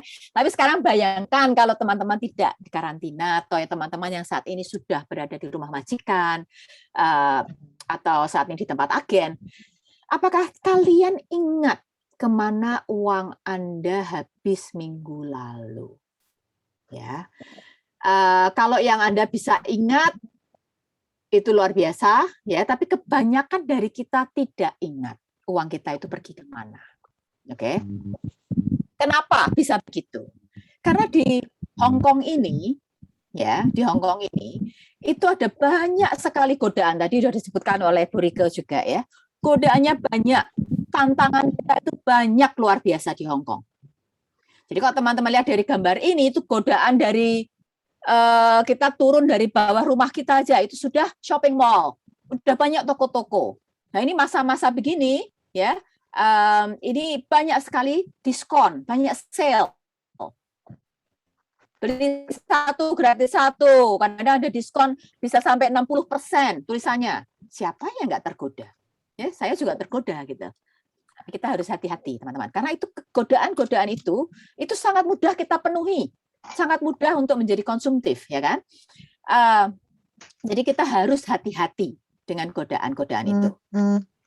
Kemudian yang lain adalah tantangan yang lain adalah ini, keluarga dari Indonesia telepon, entah suami, entah anak, atau ibu, atau keluarga yang lain, bilang kami butuh uang, tiba-tiba butuh sesuatu, dan lain sebagainya. Jadi boleh nggak tolong dikirim? Sehingga akhirnya kita uang itu mengalir dengan cepat tanpa kita sadari. Terus tiba-tiba akhir bulan yang terjadi apa? Wah, kok uang saya sudah nggak ada, udah habis. Dari 4.630 gaji yang saya terima, itu sudah gaji standar tadi yang disebutkan oleh Bu Rike juga. Oke. Jadi sekarang pertanyaannya teman-teman, bagaimana sih caranya kita bisa mengelola uang kita? Ya, supaya hasil susah payah kita di sini itu bisa terkumpulkan dan tujuan kita itu segera tercapai. Oke. Jadi ada 4 langkah di sini. Saya akan langsung tunjukkan 4-4-nya, nggak apa-apa di sini. Nanti kita akan bahas sedikit tiap langkahnya. Langkah yang pertama itu adalah menentukan target keuangan yang ingin dicapai. Sebenarnya sebelum menentukan target, saya ingin tambahin kata-kata di depannya. Menentukan tujuan dan target keuangan yang dicapai. Tujuan dan target itu beda, teman-teman. Apakah ada yang mau share sedikit? Tujuan teman-teman datang ke Hong Kong apa? Ada yang mau share sedikit? Beberapa aja. Ingin punya rumah sendiri. Modal, usaha. Ingin punya rumah sendiri, modal, ingin beli yang lain, modal nikah, membayar utang, Mem. Membayar hutang, ada lagi? Sama anak-anak, sama keluarga, Mem. Keluarga, Mem. Kebutuhan keluarga, pendidikan anak-anak. Terima kasih. 7. Terima kasih. Modal usaha, Mem. Membuka usaha. Terima kasih sudah bisa di-mute lagi. Terima kasih teman-teman sudah bersedia sharing. Ini saya kira tujuan yang sangat umum, dalam arti tujuan yang banyak teman-teman yang lain juga memiliki tujuan yang sama. Oke? Nah, sekarang saya ingin teman-teman tulis tujuan yang beneran kalian sebut tadi. Itu kalian tulis, teman-teman. Jangan cuma di angan-angan. Oke? Tujuannya mungkin ada banyak. Tadi hanya dalam tempo 15 detik tadi, saya sudah mendapatkan 7 tujuan. Oke? Nah, dari sekian banyak tujuan yang ingin Anda capai datang ke Hong Kong, kamu buat prioritas. Diprioritaskan dari 7 itu untuk biaya menikah, untuk biaya beli tanah, biaya pendidikan anak, untuk biaya modal usaha, untuk membiayai kebutuhan keluarga. Mana yang menjadi prioritas? Kamu prioritaskan. Karena apa? Karena kita tidak bisa mencapai tujuan semuanya bersama-sama. Harus ada yang diprioritaskan. Oke. Setelah Anda prioritaskan, tentukan untuk biaya menikah. Itu yang paling konkret, ya kan? Biaya menikah itu kan spesifik, konkret, bisa dicapai, bisa diukur, ya toh? Bisa diukur. Untuk menikah saya butuh biaya berapa? Mau saya kumpulkan dalam berapa lama? Itu targetnya. Mau saya kumpulkan dalam berapa lama? Nah, setelah teman-teman punya target, mau dikumpulkan dalam berapa lama, bisa dihitung berapa sih setiap bulan yang harus saya sisihkan untuk bisa mencapai target keuangan tersebut. Ya, nanti saya tunjukkan contohnya secara singkat nanti. Oke, jadi itu untuk nomor 1. Kemudian yang nomor 2 membedakan antara kebutuhan dan keinginan, nanti akan saya jelaskan. Kemudian yang ketiga itu menggunakan rumus gaji dikurangi tabungan sama dengan pengeluaran. Ini rumus ini ya teman-teman, tolong dicatat sekarang juga. Ya, bahwa tabungan itu adalah sesuatu yang Anda sisihkan, bukan sisa. Jadi bukan saya terima gaji, saya pakai dulu, kirim pulang, pakai untuk belanja, pakai untuk segala macam, nanti kalau ada sisa baru saya tabung. Ya kalau begitu caranya ya nanti nggak ada tabungannya, uangnya habis terus. Oke? Karena rumus yang benar adalah Anda terima gaji, kamu tabung dulu sesuai dengan target keuangan yang kamu mau capai, nomor 1 itu tadi. Ya, nomor 1 itu kan tadi target keuangannya berapa. Nah, hanya itu adalah pengeluaran kalian. Jadi jangan dibalik ya. Ini tolong, ini rumus ini saya ingin 200 sekian teman yang hadir hari ini di ruang Zoom untuk sungguh ingat teman-teman. Ya, usahakan. Saya tahu ini bukan hal yang gampang, tetapi kita hanya perlu lebih disiplin gitu. Oh ya, saya terima gaji, saya sisihkan dulu untuk tabungan sesuai target saya. Baru dana yang tersisa itu adalah dana yang akan saya pakai untuk mengirim ke rumah dan kehidupan saya di Hong Kong. Oke, dan yang terakhir, langkah terakhir tetapi sangat penting adalah membuat anggaran, mencatat dan melacak pengeluaran. Mencatat di sini juga sangat penting teman-teman, karena apa? Karena dengan melalui pencatatan, teman-teman bisa menjawab pertanyaan saya yang tadi di slide sebelumnya, kemana uang saya pergi minggu lalu? Kalau kalian tidak catat, ya nggak ingat pergi kemana uangnya. Beli kerupuk $5, langsung lupa. Ya, kerupuk sudah nggak ada yang $5. Tapi maksudnya itu hal-hal yang menurut kita mungkin kecil, cuma beli snack-snack jajanan. Tetapi kecil dia akan terkumpul menjadi besar. Jadi kalau teman-teman tidak mencatat, tidak akan ingat. Oke, ini tambahan sedikit. Saya kasih contohnya. Kalian sudah menentukan tujuan. Tujuannya tadi kan saya bilang harus diprioritaskan ya. Jadi jangan lupa memprioritaskan tujuan dulu. Nah, di sini saya memberikan contohnya, tujuannya yang sudah saya prioritaskan ada 4. Dana darurat, liburan ke Indonesia, bukan biaya menikah, maaf, liburan ke Indonesia, tabungan hari tua atau untuk modal usaha, dan pendidikan anak.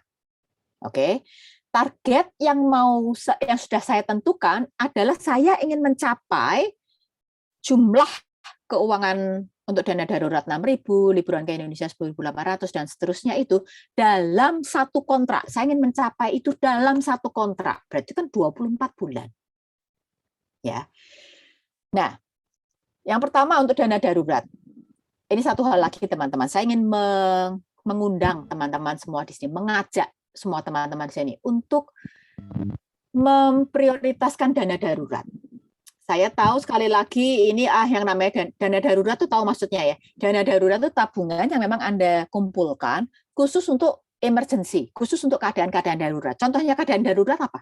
Tadi kalau dari ceritanya keluarga Siti dan Budi apa? Budi tiba-tiba kecelakaan. Kecelakaan itu nggak ada kita yang mau, jelas nggak ada yang mau. Tapi sayangnya kita juga tidak pernah tahu Ya, yang namanya musibah seperti ini, dan terus banyak orang yang kehilangan pekerjaan. Ini tidak ada orang yang pernah tahu, teman-teman. Kalau kita tidak mempunyai dana darurat atau tabungan yang kita khususkan untuk darurat, pada saat musibah itu terjadi, kita tidak punya apa-apa untuk menanggulanginya. Akhirnya kita terpaksa harus berhutang. Padahal ingat, hutang itu mahal.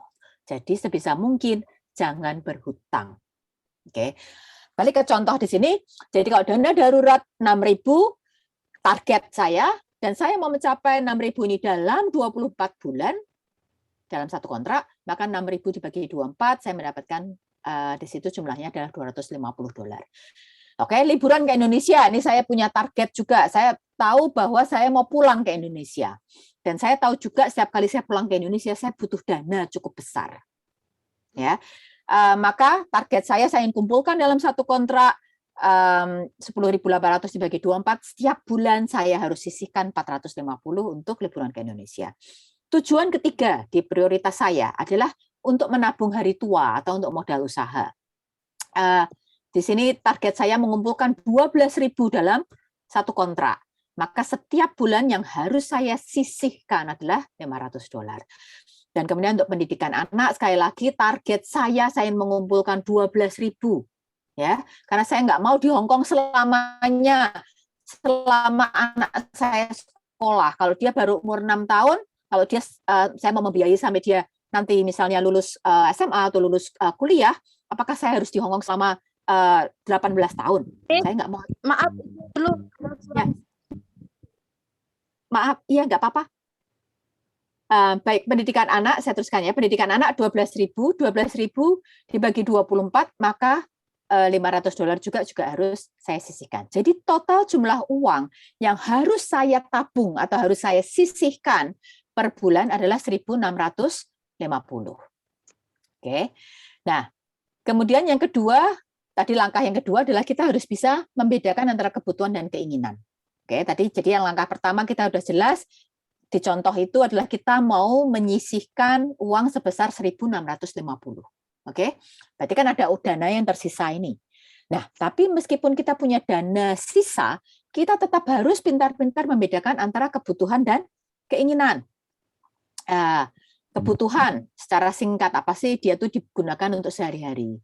Jelas manfaatnya dan tidak menyesal jika terpenuhi. Tapi di sini kalau saya mau ringkas, kebutuhan ini adalah sungguh diperlukan untuk kelangsungan hidup kita sehari-hari, teman-teman. Sungguh diperlukan ya untuk kita bertahan hidup, untuk melakukan fungsi kita atau pekerjaan kita. Itu yang disebut kebutuhan. Tapi bagaimana dengan keinginan? Ya, keinginan di sini disebutkan keinginan sesaat, lagi sale langsung beli, kadang hanya menjadi koleksi tidak terpakai. Nah, kalau saya mau ringkas, keinginan ini biasanya adalah sesuatu yang kita pakai hanya untuk meningkatkan kualitas hidup kita aja, atau untuk meningkatkan kenyamanan hidup kita. Itu yang saya akan sebut dengan keinginan. Ya, tidak sungguh-sungguh diperlukan untuk kelangsungan hidup kita atau untuk melakukan pekerjaan kita. Jadi hati-hati, pahami ini supaya kita bisa membedakan antara kebutuhan dan keinginan. Oke, nah sekarang kalau kita balik ke rumus, ya gaji dikurangi tabungan sama dengan pengeluaran. Maka tadi kalau gaji kita adalah 4.630, dikurangi tabungan yang tadi sudah kita hitung di tabel tadi ya, itu kan tabungan yang harus kita sisihkan adalah 1.650. Berarti dana yang tersisa itu tinggal 2.980. Ini adalah pengeluaran kita per bulan, hanya tinggal sisa 2.980. Ini hanya contoh ya teman-teman. Nanti teman-teman tolong adaptasi atau dibuat sesuai dengan keadaan teman-teman, dengan tujuan teman-teman sendiri. Oke, ini hanya contoh.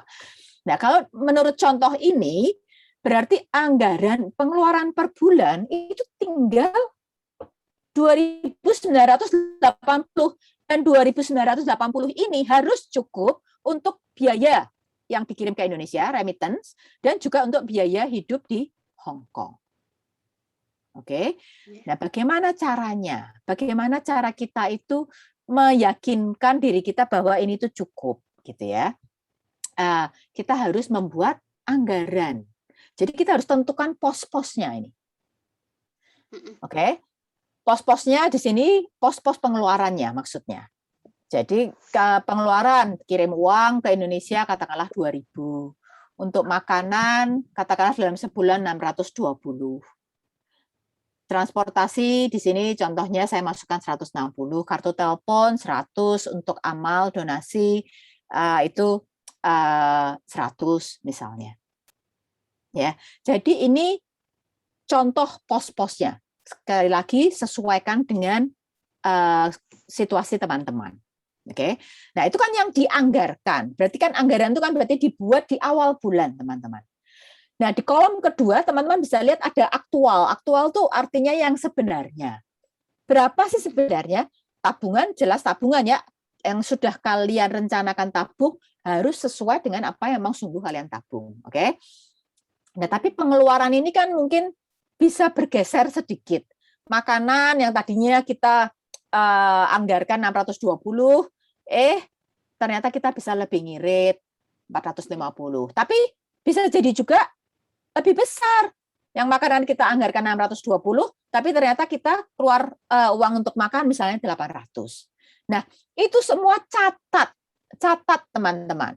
Nah, nanti di akhir bulan bisa dilihat perbedaannya. Berapa selisihnya, entah plus, entah minus, tapi itu tetap perbedaan. Dan dari situ teman-teman bisa coba revisi lagi, evaluasi lagi. Kenapa ya kok ada perbedaan? Apakah saya perlu menyesuaikan nilai untuk beberapa pos pengeluaran saya? Oke? Nah, itu. Jadi itu secara singkat 4 langkah bagaimana kita dapat mengelola keuangan kita.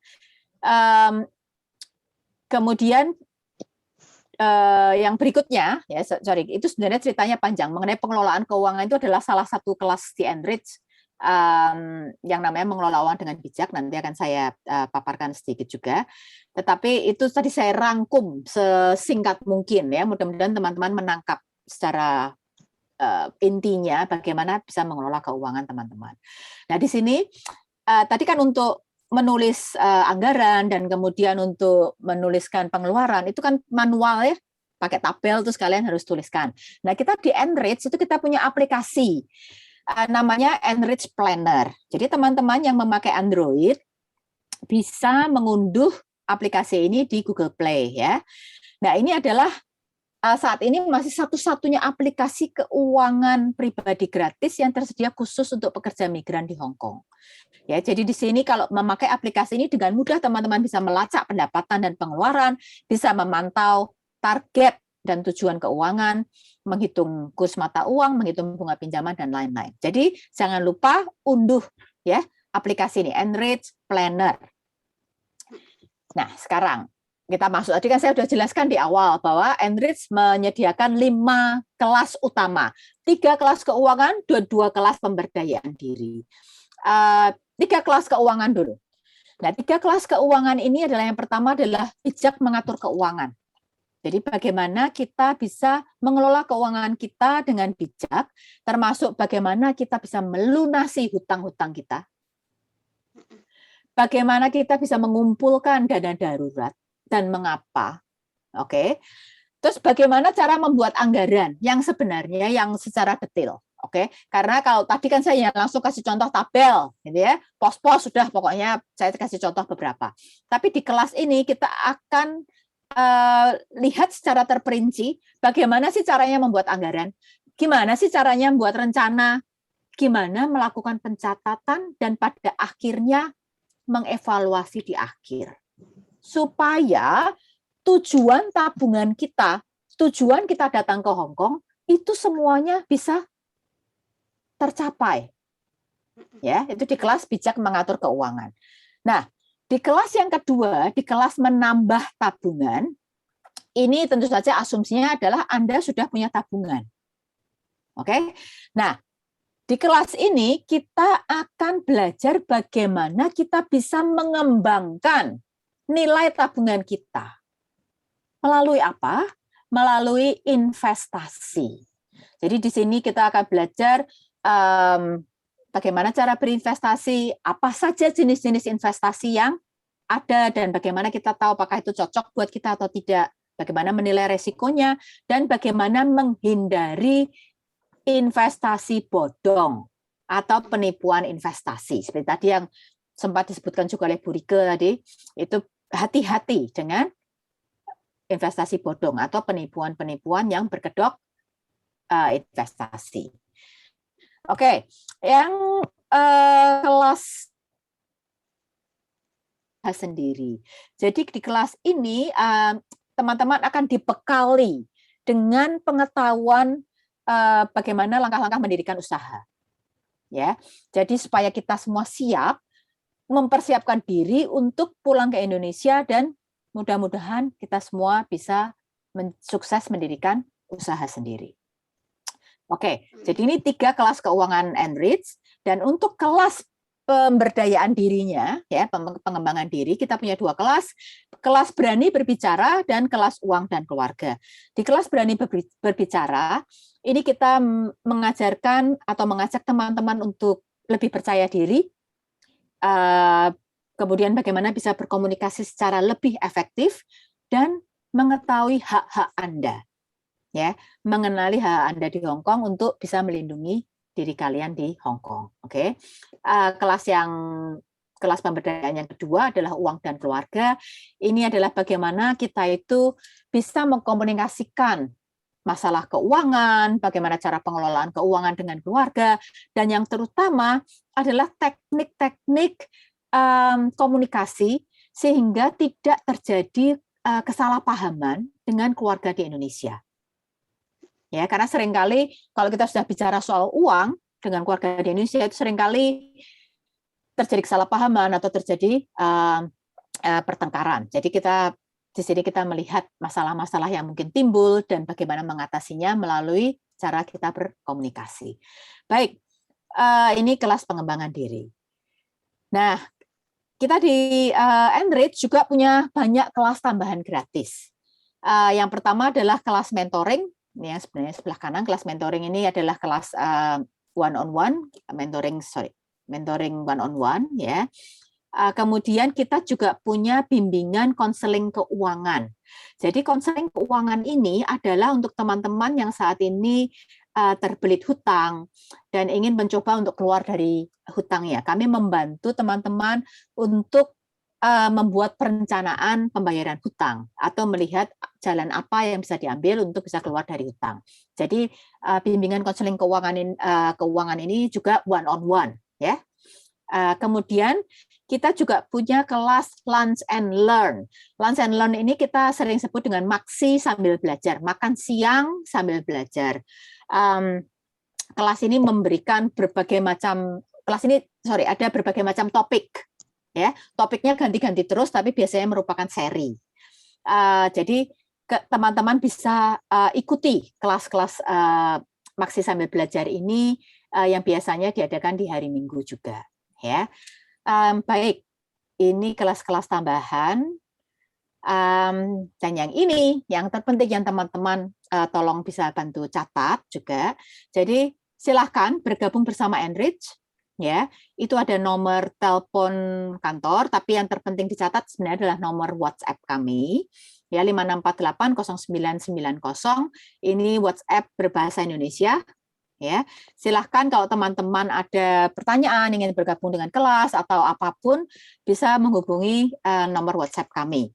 Tetapi yang paling akurat, kalau ini yang maksudnya akurat adalah dalam arti kalau ingin langsung mendapatkan info terus, ya, adalah follow dan like Facebook kami, Enrich Bahasa Indonesia. Ya, jadi kita nama di Facebooknya adalah Enrich Bahasa Indonesia. Di situ kami selalu memberikan informasi terbaru, jadwal terbaru untuk kelas-kelas kami. Ya, jadi dicatat atau kalau yang mau langsung bergabung dengan Facebook Enrich sekarang juga bisa. Dan saya kira itu saja pemaparan dari saya. Terima kasih dan selamat bekerja di Hong Kong. Silahkan kalau nanti ada pertanyaan. Saya kembalikan ke Bu Elvani. Terima kasih. Terima kasih Ibu Anas atas informasi dan pesan-pesannya ya, yang mungkin bisa dicatat nih sama teman-teman. Karena memang pengelolaan keuangan, lalu juga mengikuti kelas-kelas pemberdayaan diri juga menjadi penting ya untuk mengisi waktu luang teman-teman nih selama hari libur. Baik, sekarang kita buka sesi untuk tanya jawab. Teman-teman, apakah ada yang mau bertanya? Ini aku melihat ada beberapa yang ada icon tangan diangkat. Apakah mau bertanya? Galaxy A12 milik Alwi. Mbak Alwi mau tanya? Atau kepencet? Oh, kepencet. Mbak Septin Mutoyibah, kepencet atau mau tanya? Pencet kayaknya nih. Mbak Lili Sunarti mau tanya? Sudah buka mic nih. Kepencet. Kepencet, oke. Galaxy M10 mau tanya? Mungkin kepencet juga. Oppo A15. Mau tanya silakan. Katanya belum kedengeran, Mbak. Deketin lagi coba.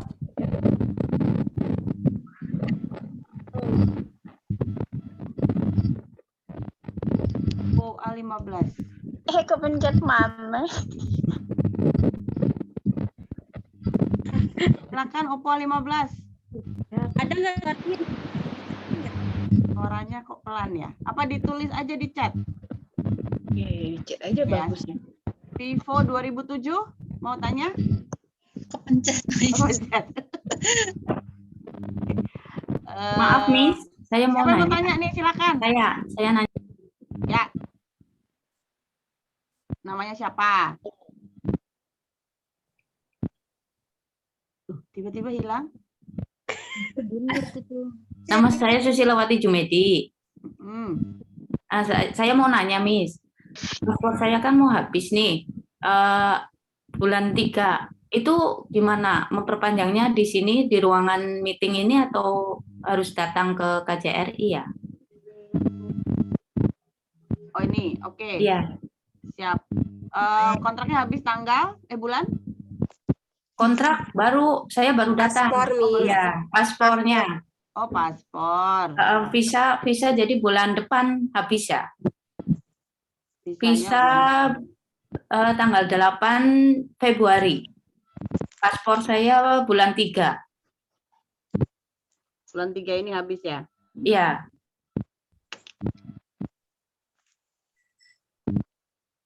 Bulan Maret. Paspornya habis bulan 3 ya? Iya. Bulan 3 ini. Iya, tanggal 8 bulan 3 tahun 2002. 2022 kali. 2022 ya. Maaf. Inilah bisa perpanjang paspor ya Bu Rika ya? Jadi kita ada aplikasi perpanjangan paspor. Ya. Itu di-download dulu di handphone, judulnya layanan paspor. Oh, layanan paspor. Jadi memang sekarang untuk mengatur antrian, jadi nggak perlu ngantri dari pagi, dari subuh. Jadi Mbak buka dulu layanan paspor, lalu pilih jadwal yang tersedia dan maaf, yang kayak gini. Betul. Oh, ya. Iya. Nanti register dulu sama masukkan data diri Mbak, nanti habis itu langsung pilih tanggalnya yang bisa.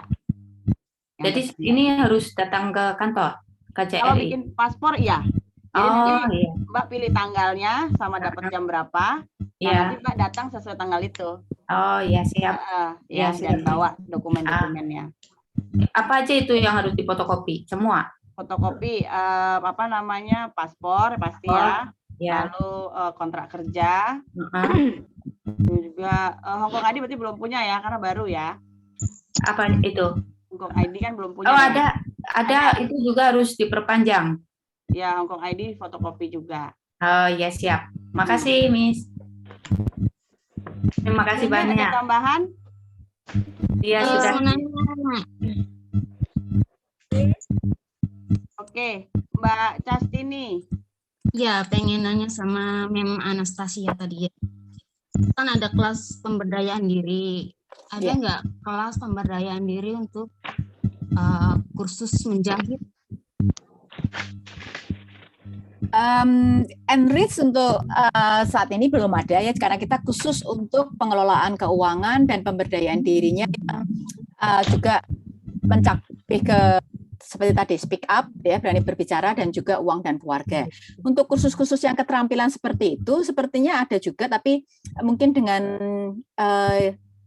yang lain ada. Mungkin Bu Elvani mungkin punya informasinya, Bu Elvani.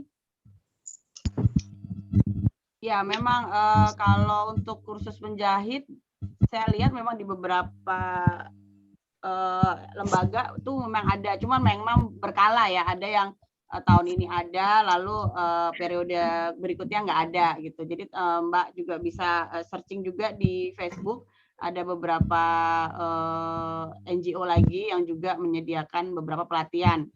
Seperti kalau untuk bahasa itu ada di Cheers, nanti saya ketik ya, ada di CHEER, Cheers Hong Kong, itu menyediakan kursus bahasa. Lalu juga saya tahu Christian Action juga bisa di search, mereka sedang sediakan kursus apa juga itu bisa dicari karena memang macam-macam dia adanya apa. Dan juga beberapa komunitas itu juga suka ada kursusnya. Ada lagi namanya Pokjar Mandiri, itu binaannya Bank Mandiri. Bisa dicari juga di Facebook, Pokjar Mandiri, kelompok belajar mandiri sahabatku, Mandiri Sahabatku, Hong Kong. Itu juga bisa dicari, dia ada macam-macam, ada kursus rias, ada tata boga juga. Itu juga bisa di search di Facebook ya. Oke, makasih. Sama ada satu lagi dong. Mas, kan karantina kan 21 hari ya. Kalau swab untuk memastikan adanya virus, butuh berapa kali swab? Itu nanti biasa diatur sama petugasnya. Memang ya sudah ada jadwalnya tuh sama apa namanya swabnya, sama hotelnya juga. Kayaknya saya juga udah terakhir kemarin tuh swabnya. Maksudnya kalau udah dipastikan reaktif ya atau sehat ya, harusnya yang sehat itu karantinanya di apa ya? Karantinanya tuh apa sih namanya? Nggak diperpanjang gitu, jangan sampai 21 hari, bosen banget nih. Maunya juga cuma 1 minggu, Mbak. Iya, memang. Sehari kan kayaknya efektif juga gitu. Cuma pendapat aja sih sebenarnya. Betul. Memang sih karantina 21 hari ini memang paling panjang. Saya rasa di seluruh dunia yang paling panjang memang Hong Kong ya. Dan ini juga jadi concern semua orang sih memang. Bahkan publik Hong Kong sendiri juga concern atas kebijakan karantina ini. Cuman mungkin pemerintah Hong Kong dan juga para ilmuwan dan pemerhati kesehatan Hong Kong memiliki perhitungan sendiri kenapa mereka menetapkan karantina itu 21 hari seperti itu. Jadi ya selama ini ya kita coba ikuti saja dulu ya, karena mereka pasti sudah punya perhitungan tersendiri tuh kenapa. Betul. Bosan memang pasti. Ya, bosan pasti. Nah, namanya diisi dengan kegiatan supaya mengatasi kebosanan ya. Karena saya tahu 21 hari itu sangat bosan. Panjang, betul. Panjang sekali. Iya, makasih Miss. Mau tanya Miss? Silakan. Kalau untuk ID card gimana nih, kan ada yang diperbarui gitu kan? Terus itu biasanya yang ngatur itu agensi apa majikan apa kita datang sendiri untuk ID card? Kalau ID card itu bisa datang sendiri. Kemana? Terus juga apa aja nih yang dibawa? Nanti bisa dicek di Facebooknya KJRI ya, ada jadwal-jadwalnya tuh. untuk penggantian ID card kan mereka menetapkan jadwal sesuai dengan tahun kelahiran. Iya. Nah, nanti dicek di Facebooknya KJRI Hongkong, kami sediakan tabelnya juga. Jadi yang lahir tahun berapa dapat jadwalnya berapa, itu ada di situ di Facebooknya. Berarti kita datang sendiri ya, kita nggak perlu minta bantuan sama agensi gitu? Bisa datang sendiri, bisa. Mau minta bantuan agent bisa, sendiri pun nggak masalah kok Mbak, masih bisa. Makasih. Ya. Miss mau tanya. Silakan. Kalau kita mau vaksin yang ketiga booster itu di mana? Apa kita ke KJRI atau di klinik-klinik biasa gitu? Mbak sudah 2 kali vaksin ya? Udah 2 kali. Tapi katanya kan ada yang booster. Betul. Jadi vaksin booster diberikan setelah jangka waktu 6 bulan setelah dosis kedua ya. Itu yang pertama. Yang kedua, bisa booking di COVID vaksin. Saya ketik lagi ya.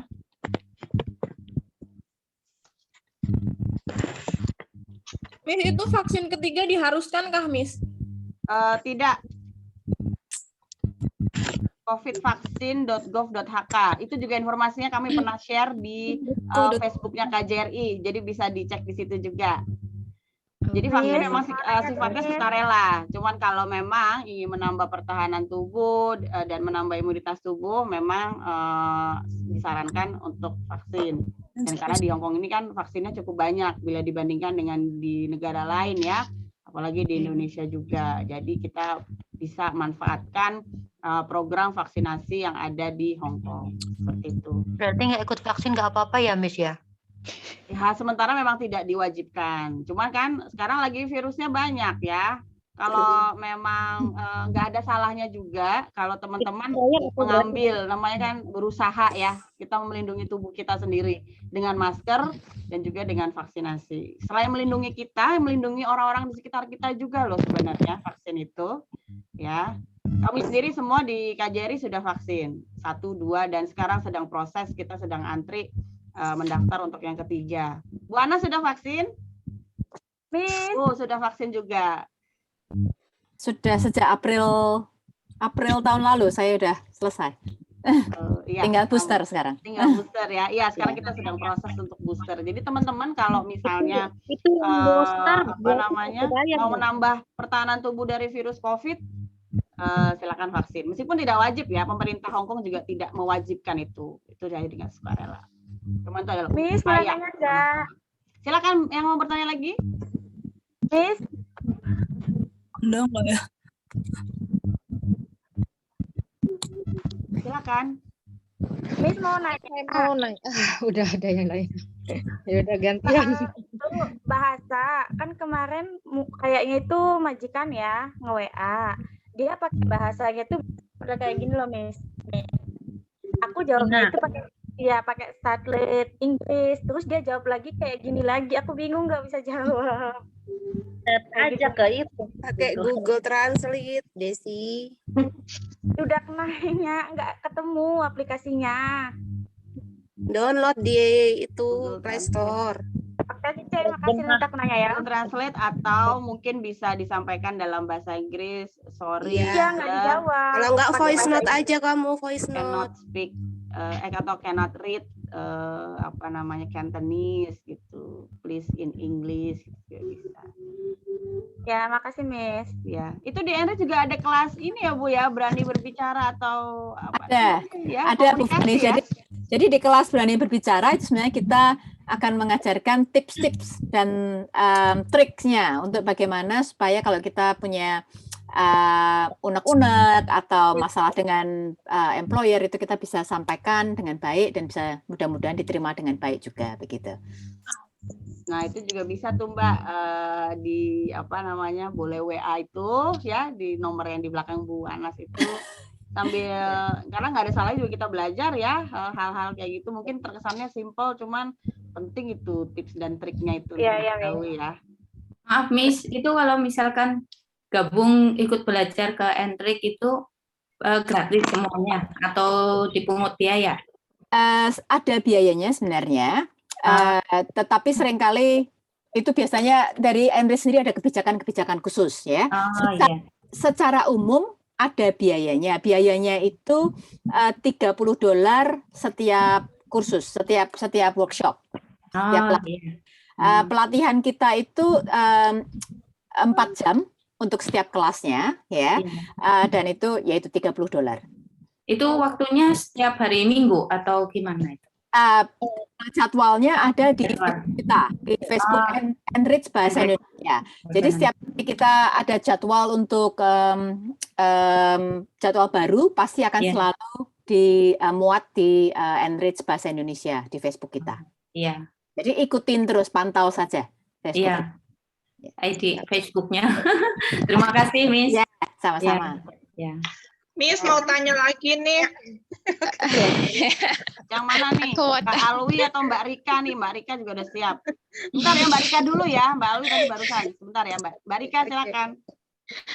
Miss, saya mau tanya, semalam kan majikan telepon saya, terus katanya dari 6 bulan dari sekarang saya nggak boleh libur. Apakah majikan akan bayar uang libur ya, Miss?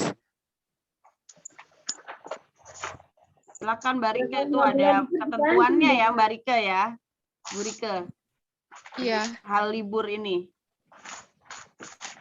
Oke, Mbak Rika, terkait hari libur berdasarkan dari peraturan ketenagakerjaan Hong Kong itu dalam 7 hari bekerja itu harus ada 1 hari libur untuk bekerja. Jadi jika majikan mengatakan nggak boleh libur, tolong disampaikan bahwa menurut peraturan itu ada haknya 1 hari libur. Nah, itu juga tadi ada triknya juga buat nyampeinnya, Bu Anastasia. Ada, itu ada.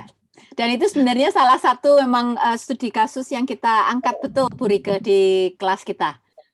Tentang itu hari libur dan lain sebagainya. Silakan disampaikan dengan baik ke majikan bahwa berdasarkan peraturan seperti itu ya Mbak, Mbak berhak untuk libur 1 hari, kecuali Mbak dan majikan sepakat untuk, oh ya udah deh, saya nggak keluar, nggak apa-apa, dengan senang hati gitu, dengan seikhlas-ikhlasnya diri, bukan karena keterpaksaan. Tapi kalau memang membutuhkan libur, sebaiknya disampaikan ke majikan bahwa Mbak berhak untuk libur 1 kali dalam seminggu. Ya? Iya.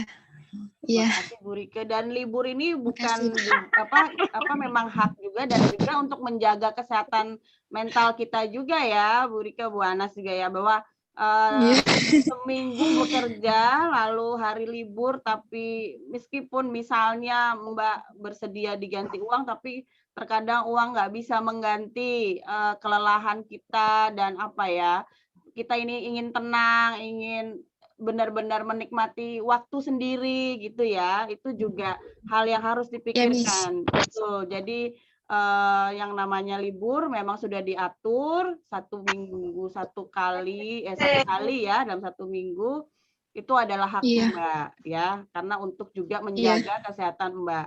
Iya, betul sekali.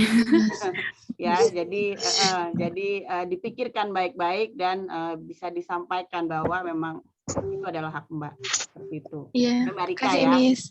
Iya. Terus juga ada lagi, Miss. Password saya kan bulan Agustus ini nih nggak aktif. Ibaratnya habis 10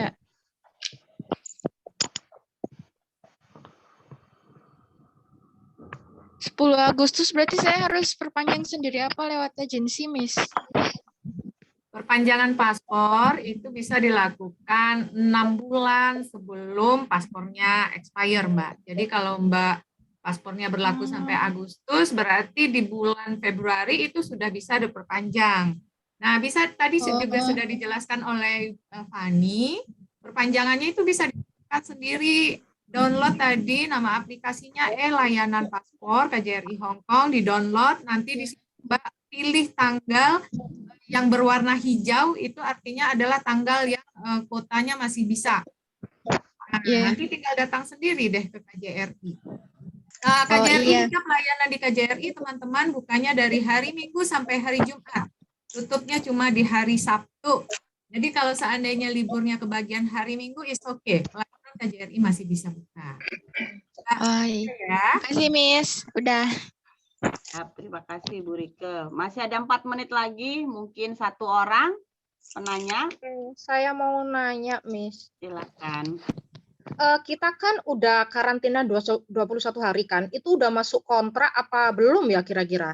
Apa ini udah jadinya kan tinggal kalau 24 bulan kan berarti udah 2-3 bulan kan jalannya, gitu apa enggak cara ngitungnya kita? Berarti kita udah masuk kontrak kerja gitu loh maksudnya.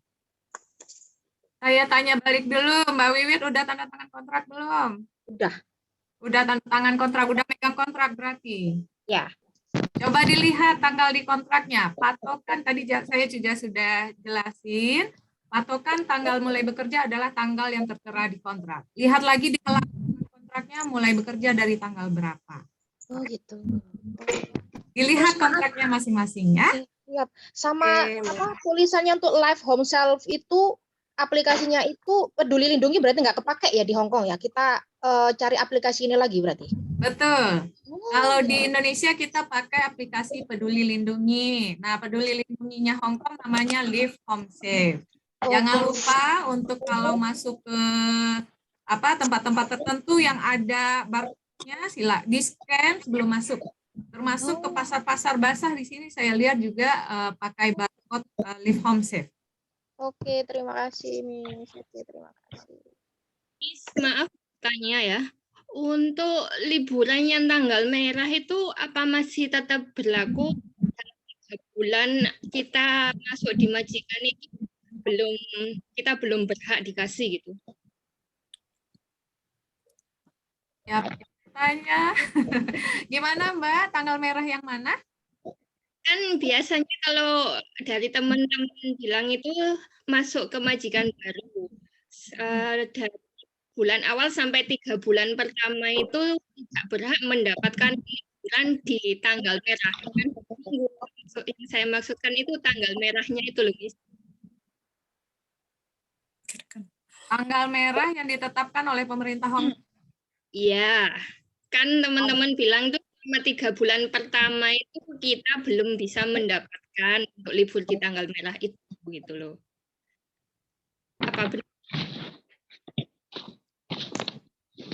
Maksudnya public holiday. Oh, public holiday. Untuk public holiday ada 12 hari yang ditetapkan oleh pemerintah Hong Kong. Mbak Yeni nanti dilihat di Facebooknya KJRI itu diumumkan ya setahun itu yang libur tanggal berapa aja yang ditetapkan oleh pemerintah Hong Kong, dan itu setiap pekerja berhak untuk mendapatkan 12 hari dalam setahun. Nah, harinya kapan-kapan aja itu ada jelas, ada dijelaskan di laman Facebooknya KJRI Hong Kong juga ada, kalau di Google juga ada. Pasti akan ada dijelaskan untuk menetapkan public holiday-nya kapan-kapan saja itu ada. Itu Bu Fani juga sudah share di kolom chat, silakan dilihat teman-teman, diklik linknya kapan-kapan saja itu tanggal merah yang teman-teman berhak untuk libur juga. Oh iya, makasih Miss. Cuma kami ingatkan karena saat kondisi pandemi juga belum semakin membaik di Hong Kong, di saat libur baik dari libur maupun libur public holiday itu harap terus memperhatikan protokol kesehatan. Kalau tidak penting banget jangan berkumpul terlalu bergelombol, maksimal 4 orang, pakai masker, rajin cuci tangan, menjaga jarak dan lain sebagainya. Baik, terima kasih banyak Bu Rike, dan kali ini sudah jam 12.30, kita sudah 2 jam ya sama-sama, nggak terasa memang. Terima kasih banyak untuk semua teman-teman 227 orang yang bergabung di Zoom ini. Terima kasih banyak sudah memperhatikan, sudah bergabung dengan kita, mendengarkan informasi tadi dari Bu Rike dan juga Ibu Anas. Semoga informasinya berguna untuk teman-teman semuanya. Dan kalau membutuhkan informasi lanjut, itu ada WhatsApp-nya di Enrich yang bisa dicatat. Lalu nomor hotline KJRI tadi sudah dicatat semua ya. Sudah, ya, dan juga Facebook-nya ada Facebook Enrich dan juga Facebook-nya KJRI Hong Kong, dan nanti teman-teman juga dari situ bisa tambah lagi info Facebook beberapa lembaga swadaya masyarakat ataupun komunitas yang bisa teman-teman lihat-lihat selama ya karantina, waktunya masih sangat banyak ya, bisa dilakukan browsing-browsing informasi-informasi yang bermanfaat. Nah, sekali lagi Saya ucapkan terima kasih Bu Anas, Bu Rike atas waktunya hari ini, dan juga teman-teman untuk agensi juga yang sudah membantu mendaftarkan dan juga membantu mengajarkan Zoom ya sama teman-teman. Dan semoga teman-teman selalu sehat ya. Amin. Tetap sabar ya selama karantina. Semoga teman-teman keluar dalam kondisi tetap sehat, bisa bekerja. Amin. Sampai ketemu lagi di lain kesempatan, mungkin di kelas Enris ataupun di kelas-kelas kegiatan yang diajarkan KJRI atau teman-teman yang lainnya. Terima kasih banyak teman-teman. Wassalamualaikum warahmatullahi wabarakatuh. Waalaikumsalam. Terima kasih banyak. Terima kasih Bu Fani. Terima kasih teman-teman semua. Terima kasih Miss. Pokoknya. Terima kasih, kami tutup ya roomnya hari ini. Terima kasih Bu Anas, Bu Rike. Terima kasih teman-teman. Sampai ketemu di Enris. Terima kasih.